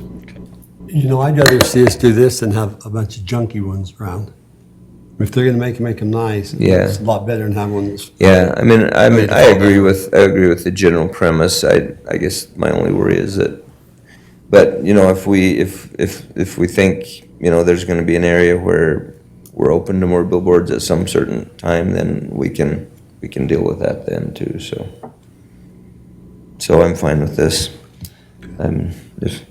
So let's see, where did that, is there any other questions or comments or anything on that before we move forward? I just have one more. I'm so sorry. I'm probably really annoying you. I'm just trying to make sure in my head, because I like things to make sense. So like, we couldn't say, I mean, so like, the people with those billboards are making money off of that. And we're saying you can't have any more people come and make money off that. So like, if we decided that we didn't like car washes, we can't say, I'm sorry, we have enough car washes, we're gonna grandfather in the car washes that we have, and no one else can make money on car washes. So I guess I'm just trying to figure out in my mind how, like, we're limiting one aspect of, you know, making money. I don't know, that's okay to do then? I'm just asking, like, According to legal counsel, Stephen says we are legal to do this Okay. because he was involved in the writing of the code. And so, it's different. And it doesn't totally take anybody out, like, for example, you know, there could be maybe a billboard company that might say, hey, we want to buy another company's existing billboards, maybe they work a deal and they buy, you know, there's different things that could happen. There's not that many billboard companies, there's only 2 or 3, I think. I think we had 7 signs in the city. I think total 7 billboards is all we have within the city. Yeah, and so there could be even some business exchanges amongst those, and so it doesn't really totally limit them. It does kind of limit it for sure. But I guess that's just, if we don't want to have them all over the place, I guess we have that authority to limit that to the ones that are existing. And you know, I kind of agree with you though. I mean, it in some ways doesn't seem totally fair, but Yeah, it just doesn't seem to. but then all government things aren't necessarily either. Part of the thing you Why gotta can you put a look at- fence there and I can't, you know? Yeah. Is if you have that 50% rule, they'll come in and just patch it and patch it. Yeah. The replacement can sometimes make it a safer sign than what was happening before. They can upgrade it to something that's less risky. That is one of the things we discussed. Yeah, and that's that one out by Taylor Chevrolet, that one particularly, they're gonna take it from a 3 columns to a 1, which is safer, less things for a car to hit if they run off the road and things like that, so. Okay, any other questions or comments about that? If none, I would entertain a motion. We want to do the fences first. Fencing too. The what? You can do them individually, or you can do them together. That's your choice. It'll still be What are the you talking same, about? but if you want to go through the fence, we can do that. Oh, yeah, let's go ahead and do that. Yeah. So when you look through some of this, you see, of course, we've told you before, anything that's red and stricken out is something we're moving or we're removing from this. So we did some clarification in the definitions in that section. When you see the green, that is, we've moved something into that place, or it's new language. They haven't given us more colors where we can designate between the two. But we ran into some challenges with fences, causing problems in areas where intersections. We had people requesting to put up 6-foot solid privacy fences in front yards. And so we reviewed the whole way it was. We actually spent quite a bit of time driving around neighborhoods and going, does this fit? Would this work? And actually pulling into driveways and going, can I get out safely if there's a fence in this position? And so that was the cause of looking at many of these options. Yeah, it's a little slow. We did make sure a note in here, sight triangles, that they have to stay out of that for intersections. And even on driveways, we now have one for driveways, that it's the 15 feet from property line in and along the sidewalk. They have to stay out of that or stay below 3 feet so that you can see. coming in, not just traffic, but also children or people walking down the sidewalk. So as you're backing up, you have a chance to look at them. Go to the pictures that we put in. We also put in, no, further down. We put in new drawings. Kyle put these together for us right there, so that we would have something for people to look at. This is a master of basically every potential situation that you could run into by putting fences. So the ones on the corner, those are considered 2 front yards and 2 side yards. So when I tell them you can't put it in the front yard, they're going, oh, so I can't go out to the sidewalk. And we had this challenge where there isn't a driveway coming out at that end. They're going, okay. And the code, in a way, it does state now you can do it. We clarified it better, that if there is no driveway coming out where those 2 are, so take the left-hand side, there's no driveways coming out on that. Stay out of the site triangle, but we allowed them to put that 6-foot fence out to property line. Because then we don't have that issue of trying to back out or get out of the driveway. You get on the other end, and if you have it one driveway out and one not, then they're not allowed to do that 6-foot. And we'll show you some pictures of looking straight on it. And then your internal ones, of course, they're natural. They don't want it in the front yard. So scroll down just a little bit, please. And they have designations. This is A, so you're seeing the site triangle here. This is a corner lot, and there isn't along the side, so you do get to put the 6-foot fence along that one. Okay, go to B, I think it's next. Alan? Yes. Will these changes affect current, Anybody that has a current fence is grandfathered. This is only new fences coming in. I can't go back and make them change when I come in with a new code. But if they were to take a fence down and. Then they put would it in, have then they to. would have to abide by the new ones? Because one of the things, and we've clarified it better in this one, but we've had it in place, all fences have to go in front of myself or Kyle for an administrative review. We don't charge them a building permit, but they have to come in and show us, here's what we're going to do. And then from that, we can then go, okay, you've met the requirements, you're good to go. There are certain circumstances where they are required. If they exceed 8 feet, they have to get a building permit to make sure it's engineered correctly. There's not going to blow over, fall over, those types of things. Also, if they're putting up backstops and things like that for tennis courts and things, those require us they have to have a building permit for those. So you look here again, you're looking at it and going, okay, if you have that situation where one driveway comes out and the other doesn't, you can come out to that sidewalk if you stay at 3 feet, which then allows you to see.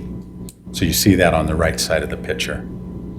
And then you have to stay 15 feet back from that sidewalk if you want to put a 6-foot privacy fence, which gives you that clear sight of vision when you're backing out of that driveway to see down that street. So go to the next one. And this is again showing 2 houses next to each other with driveways, how they would have to drop down to that 3 foot in that site triangle. Again, so people can see. Sometimes the pictures are a lot easier for people to understand than definitely. trying to read code. That's a good idea to have those. So we wanted the illustrations in the code to help them understand. So I think, is there one more? Yeah, and there's another corner lot with the 6 foot on that side, which would be matching to the other one that does not have a driveway coming out Is the existing code 15 feet from the edge of the roadway? from property line, From property line? which is usually back of sidewalk. Not always, but one of the things we make them do is you have to show us where your property line is, not from GIS. And if you can't find property pins, you're going to need to have a surveyor come out and locate those pins for you. Because we've had troubles where people come in and says, well, this is mine, they build it, then they find out it's on the neighbor's property. Yeah, we had that in our neighborhood there. They had a fence that was 15 feet over onto another, and they had to come in and move. They had put up the fence and everything. They had to come in and move the whole thing over. Yeah. So that's one of the reasons we want them to come to us first, so we can explain that to them. Make sure you're on your property line, and here's the rules, here's what you can do. And if they'll bring in a drawing, or at least be able to show me on the map what they're doing, and I put a note in the system, and we track those. So if anybody comes back in, we'll be able to go, yes, they have approval from us moving forward. Trying to think of any other. Alan, a question I have for you on the RR1 and tag. I know they talked about the barbed wire, and they didn't like some of that. Someone wanted that. I just want to know if someone takes out that barbed wire right now in the RR1, then Can't put it back. they can't put it back in. So what I'm saying, that's one area I'm kind of concerned about, because RR1 you can have Large animals, animals, but you can put fence in that's not barbed wire. but to me the barbed wire, I mean, keeps animals in a lot of times over a lot So of wood do, fences. so do pole fences, so do board fences. Yeah. We talked about it in life, so does page wire. No barbed wire. There are all those in there. And the final thing it come down to, I says, okay, guys, stop and think. We are in the city. We are transitioning. There is a place for barbed wire. And it was kept in tag because tag is one area where we anticipate it's going to stay farming, ranching, until it transitions into the city. So that was the reason, and that was in the code before. We didn't change that. So It's always tag, right? It's always been that way. That's the only thing that concerned me is I agree with everything else except the R1. You still have animals and tag. Well, we drove the city and we looked at every zone, RR1s, RR2s, tags. Because right now, I could like- only find one subdivision that had barbed wire in it that was RR1. Which one's that one? Willowbrook. And mine. And yours. Because you grandfathered in. You Willowbrook has, I mean, no, Willowbrook and also Widdison Lane does. Yeah. Those were the only two that we could find barbed wire. But everybody else, even with animals, has found ways to pin them in. What the? And you should have some on Fifth West too, down behind Steiner's and so forth down in that area. Nope. Should be There's barbed wire. anything in the city anymore. Not that's in the city. There's some in the impact area as you go farther out, once you cross University. But from University all the way in, I don't think there's barbed wire. Oh, There's some. the wards. Yeah, there's some on the left side, The ward's not in the city. He hasn't been annexed yet. just south of there. That's the barbed wire, but Okay. Oh, that's on the Lawrence property in that, which has not transitioned from its grandfathered status. So anybody that was grandfathered, they can still keep it and maintain it. But we don't want them putting up new barbed wire fences. Okay. Was the reasoning behind it. Now, there are a few places where you can come in and ask for it for security fences at the top, different things like that, but I think it requires a CUP. So it'd have to come in front of you guys or administrative approval. So we're gonna look at that and go, yeah, the jail, yeah, we, concerta wire on the top, it's probably a good use for that. So there are places where, and some people have impound yards where they want barbed wire on the top to keep people from climbing over. So we do allow that in those areas. Okay.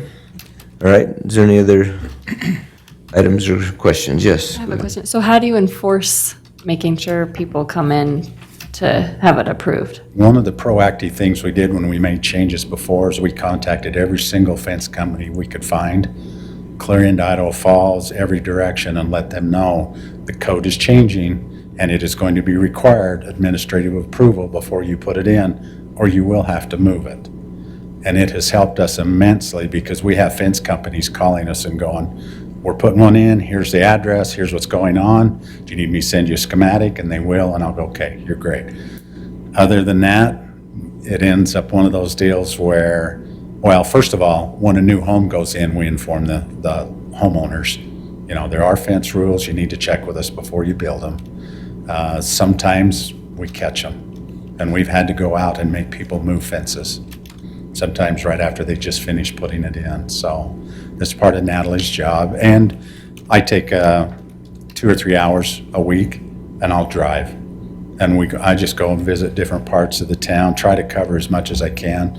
And we're looking for that, among other things, just to go, how are things progressing? Do I see any violations? Do I see people that maybe didn't check with us? And we try to inform them first. You may not understand.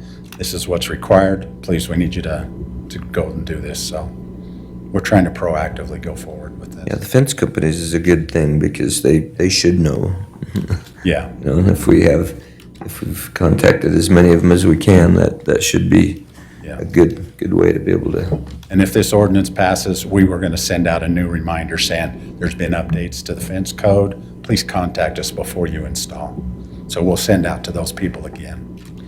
Have you got any record of the fence companies that you've talked to and actually? Yes, we have a record of those that we've sent, the information That's kind to. of good. I think that might be good to keep that on some kind of a record so that if they build a fence and they build it wrong, they build it into the site triangle or whatever, and the homeowner has to have it moved, you could say, well, this fence company was made aware of that. Yes. You know, there might be some consequences to the fence company.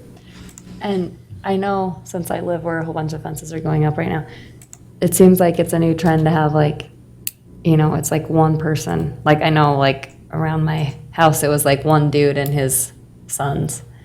So like they're not part of what you're talking about, are they? Or do you catch those ones? Well, those are the challenge, those are the ones I catch by driving around. Yeah, because they're cropping up all, I feel like Because no people can one's put using their the own major fence ones. up. We Yeah. don't require a fence Oh, company. yeah, if they're putting in their own fences Yeah, or just or a these little companies that are little like. man and his boys or whatever, yeah. But I have noticed on a couple of those, they bought the material from a fence company, and they call me up and say, the fence company told me I have to clear this with you. Oh, that's good. So I've had that once or twice. Majority of them, we just have to catch them and let them know. Enforcement by driving around, right? Okay. All right, any other questions or comments on this item? If there are none, I would entertain a motion to, Mr. Mayor, yes, I move we approve ordinance number 1320 and consider it first read. took the words right out of my mouth, thank you. Is there a second to that motion? I second. Second by Councilmember Reeser. Any further discussion? Hearing none, all in favor? Aye. Any opposed? Right, motion passes. Thank you, Alan, appreciate that. Thank you for the work on that. Most of those changes are a fair amount of work.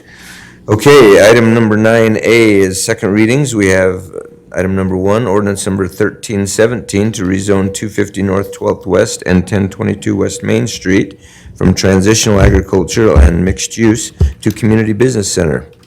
Is there any questions on this before we move forward? Mr. Mayor, can we consider those three at the same time? They're all the same contiguous. 1318, 1319, all of those, Rexburg Development Code. Oh, no, 1319 isn't. 1317 and 1318 are contiguous. No, they're not either.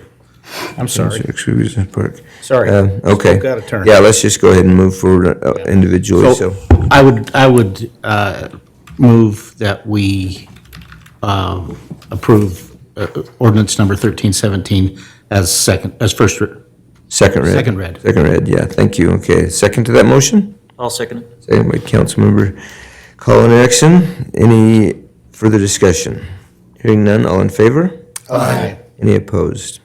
All right, that one is second read. Item number 2 is ordinance 1318, is the amendment to the Rexburg Development Code number 1200 as it pertains to RV park permitted uses for CBC and other substantive and non-substantive changes.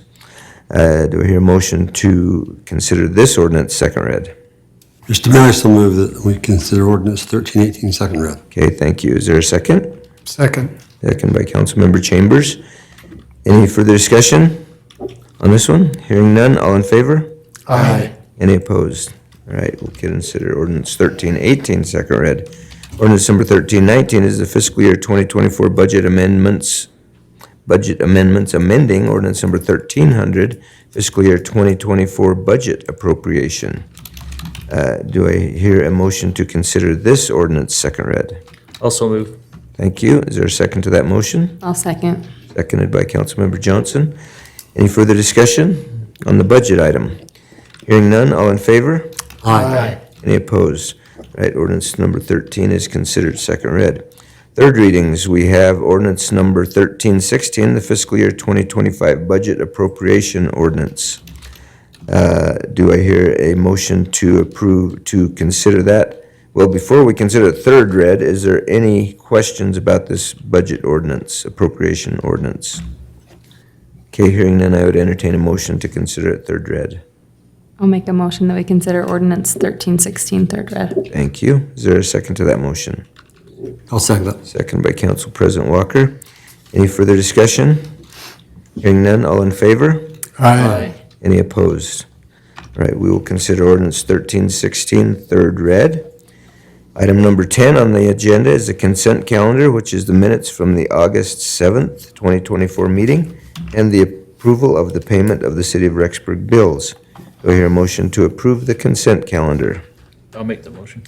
Okay, is that by Colin Erickson? Yes. Motion, a second? Second. Second by Councilmember Reeser. Is there any questions on the minutes, or any changes, or any approvals, or any questions on any of the bills? If none, I would say, everybody in favor? I think we already have a second, a motion and a second, right? Okay, all in favor? Aye. Any opposed? All right, thank you.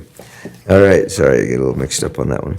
Okay, is there anything else? Is there anything coming up that we need to be aware of? Anyone know of anything that we want to make each other aware of, or we've got the, yes, Alan?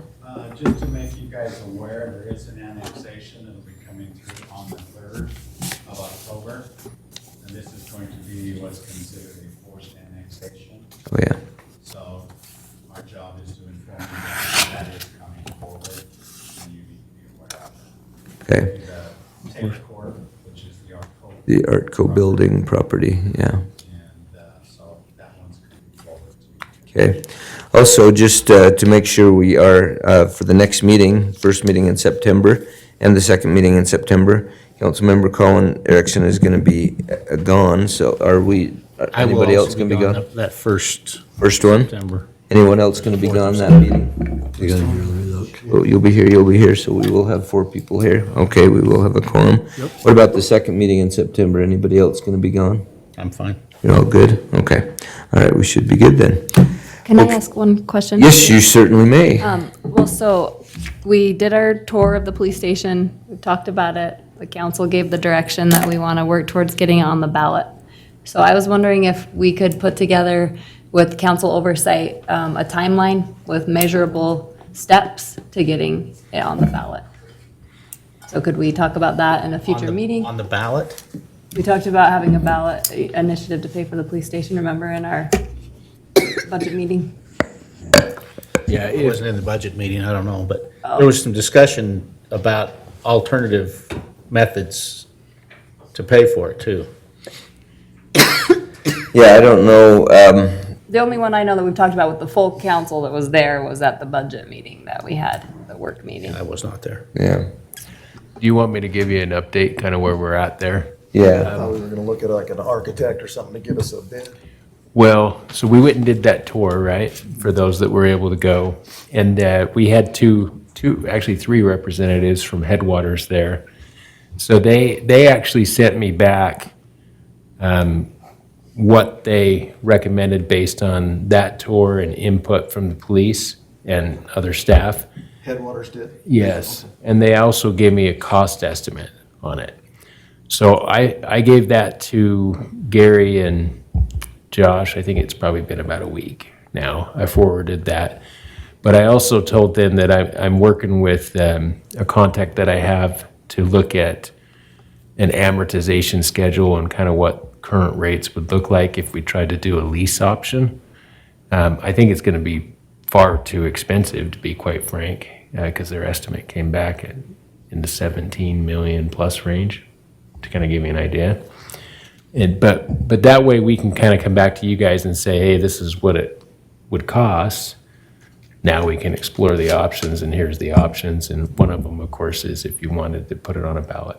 So that's kind of where we're at, but I kind of left it in their court right now to just look through it, digest it, and then when we circle back, we can kind of talk about that, and then I can help provide more options on the financing side. You left it in the police's Yeah. court? Is that what you're saying? Yeah. Because I've talked to them. I don't think they know that the ball's in their court.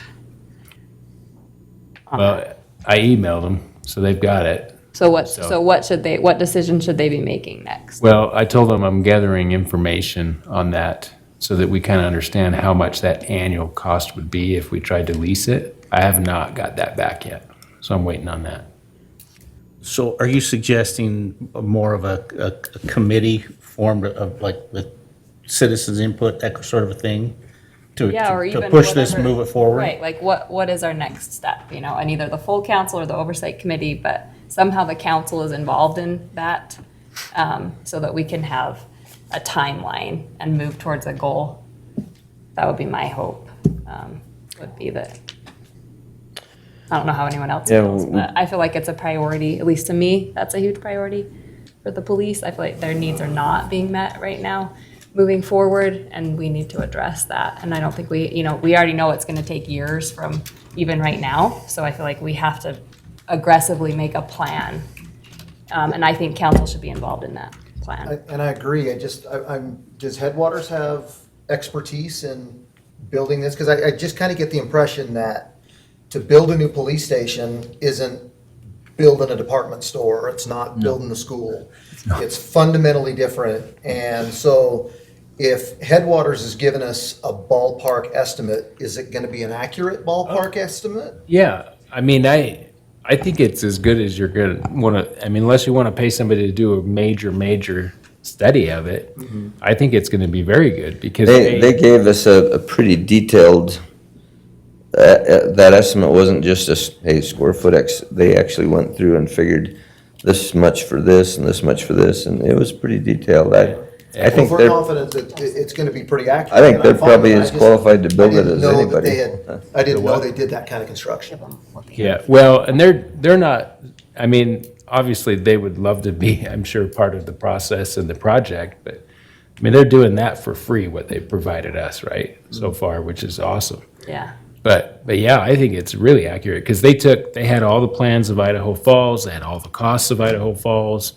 We went through basically room by room and met with them, I think, maybe 2 weeks ago. And they narrowed down the size, the square footprint, and Just then they scaled put it it. down for our use. Then they put it based on really current costing. And so you'll be able to see all that. But I mean, I still feel like we need to do a little more due diligence on what does that look like as far as an annual cost. I mean, if you're like, well, let's just put it all on the ballot, you know, then we can go forward and do that. But I think you need to talk through that because Yeah, well, and that's what I really would love to difficult. do, is have like a right, you know, and have it I on the think that's agenda. what we're trying to get to right now. So that'll We're be trying to get more information so that we can come back and give you the kind of the full picture, if you will, and not just little bits here and there. Yeah.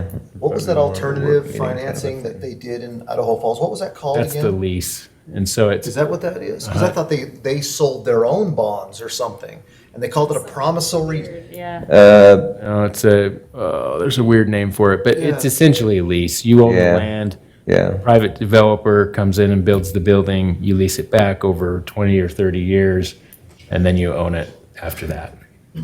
Yeah, there's a term for it, and I can't remember what it is. That's what Placement. Chubbuck did with their city hall. And basically, it was a way for them not to have to put it on the ballot, not to have to bond for it. Yeah. Yeah, but the kicker there, right, the key there is you have to be able to afford it. Yeah. You gotta be able to make the payments. To get some sticker shock. Because we'd have to make that full Whereas payment. if you right? put it on the ballot and the people pass a bond, then Where they're the gonna bond be would raise paying tax for it. dollars to be Yeah. able to afford that. Correct. Oh, that's right, and Idaho Falls annexed that whole chunk of property at the same time, which basically allowed Which them. brings afford in that more additional revenue to be able to make the payments, yeah. It's all coming back, sorry, I've been I think- back to school mode. I think it's certificate of participation. That's What right, they call it. that's what it was. It's what? Certificate of What's the- participation. Yeah, participation, that's right. Yeah. But I, So that'll be coming then, like, we'll have a council Yeah, meeting and- soon with. Probably more kind of a work meeting type of a format, I would think, for something like that, to be able to talk about all the different options and stuff. Yeah, and I mean, the other thing that you've got to consider, right, is that there's still discussion in a potential joint building with the city, county, and school district. I mean, there's all kinds of options out there that you want to consider as you And look. we've met with all three of them a couple of times, talked about options that way too, and Yeah, I would like to have that discussion too as a council of who actually supports that city, county project. I think we should have that discussion of who supports it and who doesn't. yeah. Because that's going to lead everything. I Yeah, think we need 'cause- to make that decision first Right. before, because that will determine everything as we move forward.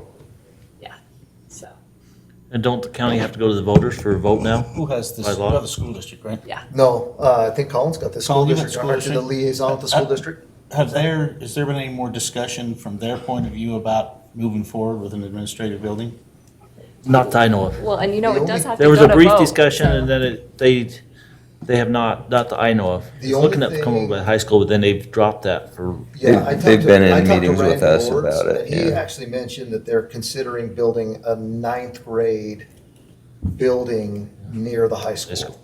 And That's what's move- changed, yeah. Move the 9th grade out there so they can participate and use all the facilities of the high school, but be self-contained. And they think maybe with the money that they've been setting aside and with the new funding schedule from the state, where they're actually gonna start kicking in a little bit of money for the building of these, that they might be able to do that without bonding. But I That'd be don't great. know if that does anything for Admin.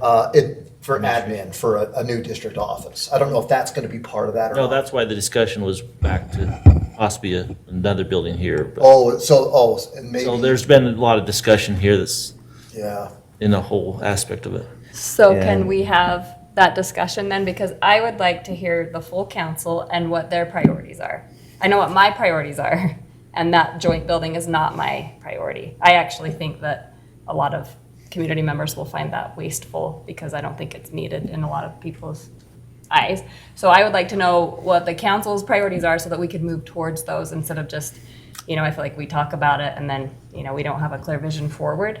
But the police are waiting, so I feel like we need to have a vision for the next, several years of what the priorities are. So I don't know how we accomplish that. Can it be on an agenda Would it coming be, up, would or- it be possible to have a joint meeting with the school board, the county, and us to discuss plans? Yeah, I'm sure. it'd probably be Everybody seems to possible. be so secretive about what they want to Yeah, do. and But I'm it's all sick of public it. money. I don't think it's secretive. I think it's just a matter of trying to figure out what's the best way to move forward. Because, the conversations we've had with the county and the school board, I'm sorry, but I disagree that it's not wasteful. I think it's very forward-thinking to try to have all of your government entities in one spot where if somebody is coming to get the driver's license, they're not sure where to go, they come into one place, they say, okay, yeah, that's right here, that's right here. And then we also try to get some of those buildings off of the places where they're at and, try to get more money on the tax rolls by being more efficient with the buildings that we have. It seems like But- all the three entities are out there deciding, well, I can't talk to the city because we got to move first, because we got to get a bond passed, and they're not going to pass it.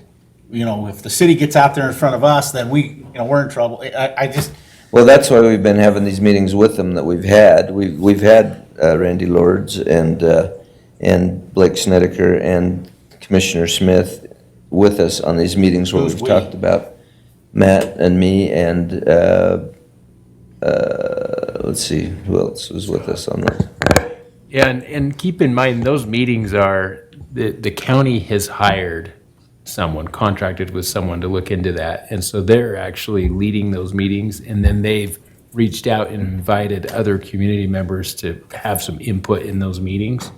That's what that's about. So it's not, we're not really the ones, contracting or paying that. But we did say at the last meeting, we said, this is something that we probably ought to try to bring to you guys and to the school board so that they're more aware of what we're talking about, what the advantages, what the disadvantages are and all of that kind of thing.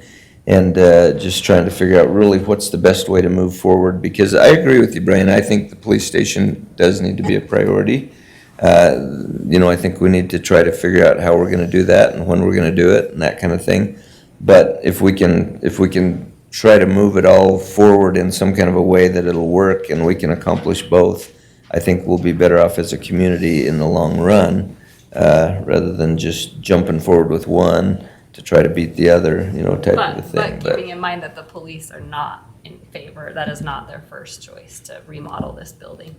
And that's what you're talking about, right, is remodeling this building? Maybe, not necessarily, but that's one of But the isn't that the whole options. reason why it would be contingent on the joint building, because then you would remodel this building? Maybe, that would be one of the options, yes, but not necessarily the only option. Yeah, I mean, if we could find a good spot to build a new building and it would fit all of the criteria that we need, then, there's a couple other spots we've identified for possible places for the new building too. So we're just trying to look at all the different possibilities and try to figure out what's the best way to move forward. I do like the idea of a joint meeting with the county and the school district and tell them, bring your foreseeable construction needs and let's talk about how we coordinate, how we calendar, how we move forward together. Yeah. I don't know if we could get that done in September. I think that's a great I idea. do. I think that's very much Could we do needed. that? Yeah, that's actually what we brought up at the last meeting, and I think that we're gonna, in fact, Well, he said you come to their executive session. oh, yeah, he wanted us to come to the That's school in board's executive later in session to September. show them what we're talking about, just so that they have a better idea, kind of a thing, yeah. Do we know what we're talking about yet? I mean, Oh, do we have any yeah. clue what we're thinking? Yeah, we've got some drawings and things, some suggestions and things like that we've shown, so. If you could share those with us, we'd appreciate that. No, Is we it can't, just they're the secret. police station, or are we looking at something else? No, what that's about is really more pertaining to the property they own, the old junior high, and looking at options, because they are interested in potentially selling that, right? And then taking that money and then building their admin building. And so that's really what that discussion's about. Yeah. We haven't been Where's the- talking where's police the at all county in their- those meetings. In their facilities, they've had that facility study ongoing. Where's that sit? I don't know. I don't know that I could answer that. Do you know They're that? still working Mayor? on that? We need to have a meeting with everybody, so we all know. I think Well, everyone needs to say anyway. they're So- interested in that. Okay, well, yeah, So we're gonna get a meeting then with everybody? Yeah, that's true. Or try? No. Very well come down to a bond, period.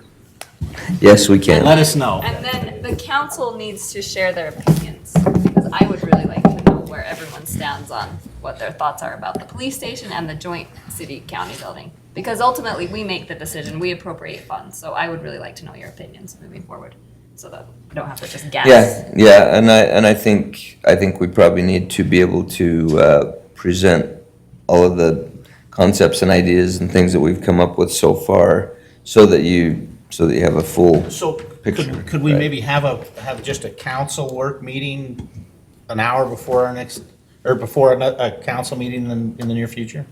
Yeah, Where we can just sit down and talk about facilities and where we're going? yeah, Police we department. certainly. Maybe invite the Like the first county of and the October? school district to. What's that? To Like come the to first it. of October? Deb schedule No, that not for that us? one. Oh, yeah, maybe the first of October. First We've been, It's all I can be there. we've been a little hesitant to talk about it too much in open meeting because, it's their property and that we're talking about, and they've got, things they want, they're trying to do. So, we're trying to be a little careful and not just assume things, not just assume things, because we don't want them to feel like we're just assuming that they're fine with it. We want to try to make sure that we're bringing them in on the conversation. Isn't that what we're grounds for an thinking. executive session? And we could use that. Well, that's as why a we're meeting? going to their executive session. And for us, you're saying. Yeah. For us. Yeah, Because we want to be kept in the loop too. right, Yeah, yeah. I don't want to see these plans after they're so far, Yeah. advanced, and we didn't have any Well, say it's in kind it, of, like it's kind of sometimes contingent on happens. what they think, because if they say, no, we're not interested in that, then basically we're back to square one on location. We'll have to start all over really, so it's kind of contingent on whether they are, well, if they give us their blessing and say, yeah, we're open to that possibility, then we can kind of move forward with more information to you guys and everybody else and start talking about So it more. I agree with you. I think you need to go meet with them, then come back and we have executive It's session. exactly what we're doing. And doing that. It's exactly what we're doing. So that's, Sounds good. Thank you. that gives us a goal to work for. Yes, thank you Yep. very much. Yep. Are we adjourned? We are adjourned unless anybody's got anything else. they We wanna also talk want about. to, Oh, wait, one more I just item. want to encourage everybody to go down and look at Eagle Park, so they chopped up all those Oh, yeah. piles. It looks a lot better. Yeah. Oh, good. Well, and we actually had a couple of young men go in there and spray weeds for a few days too, and so that's It's helpful looking a too. lot better than it was. All right, we are adjourned.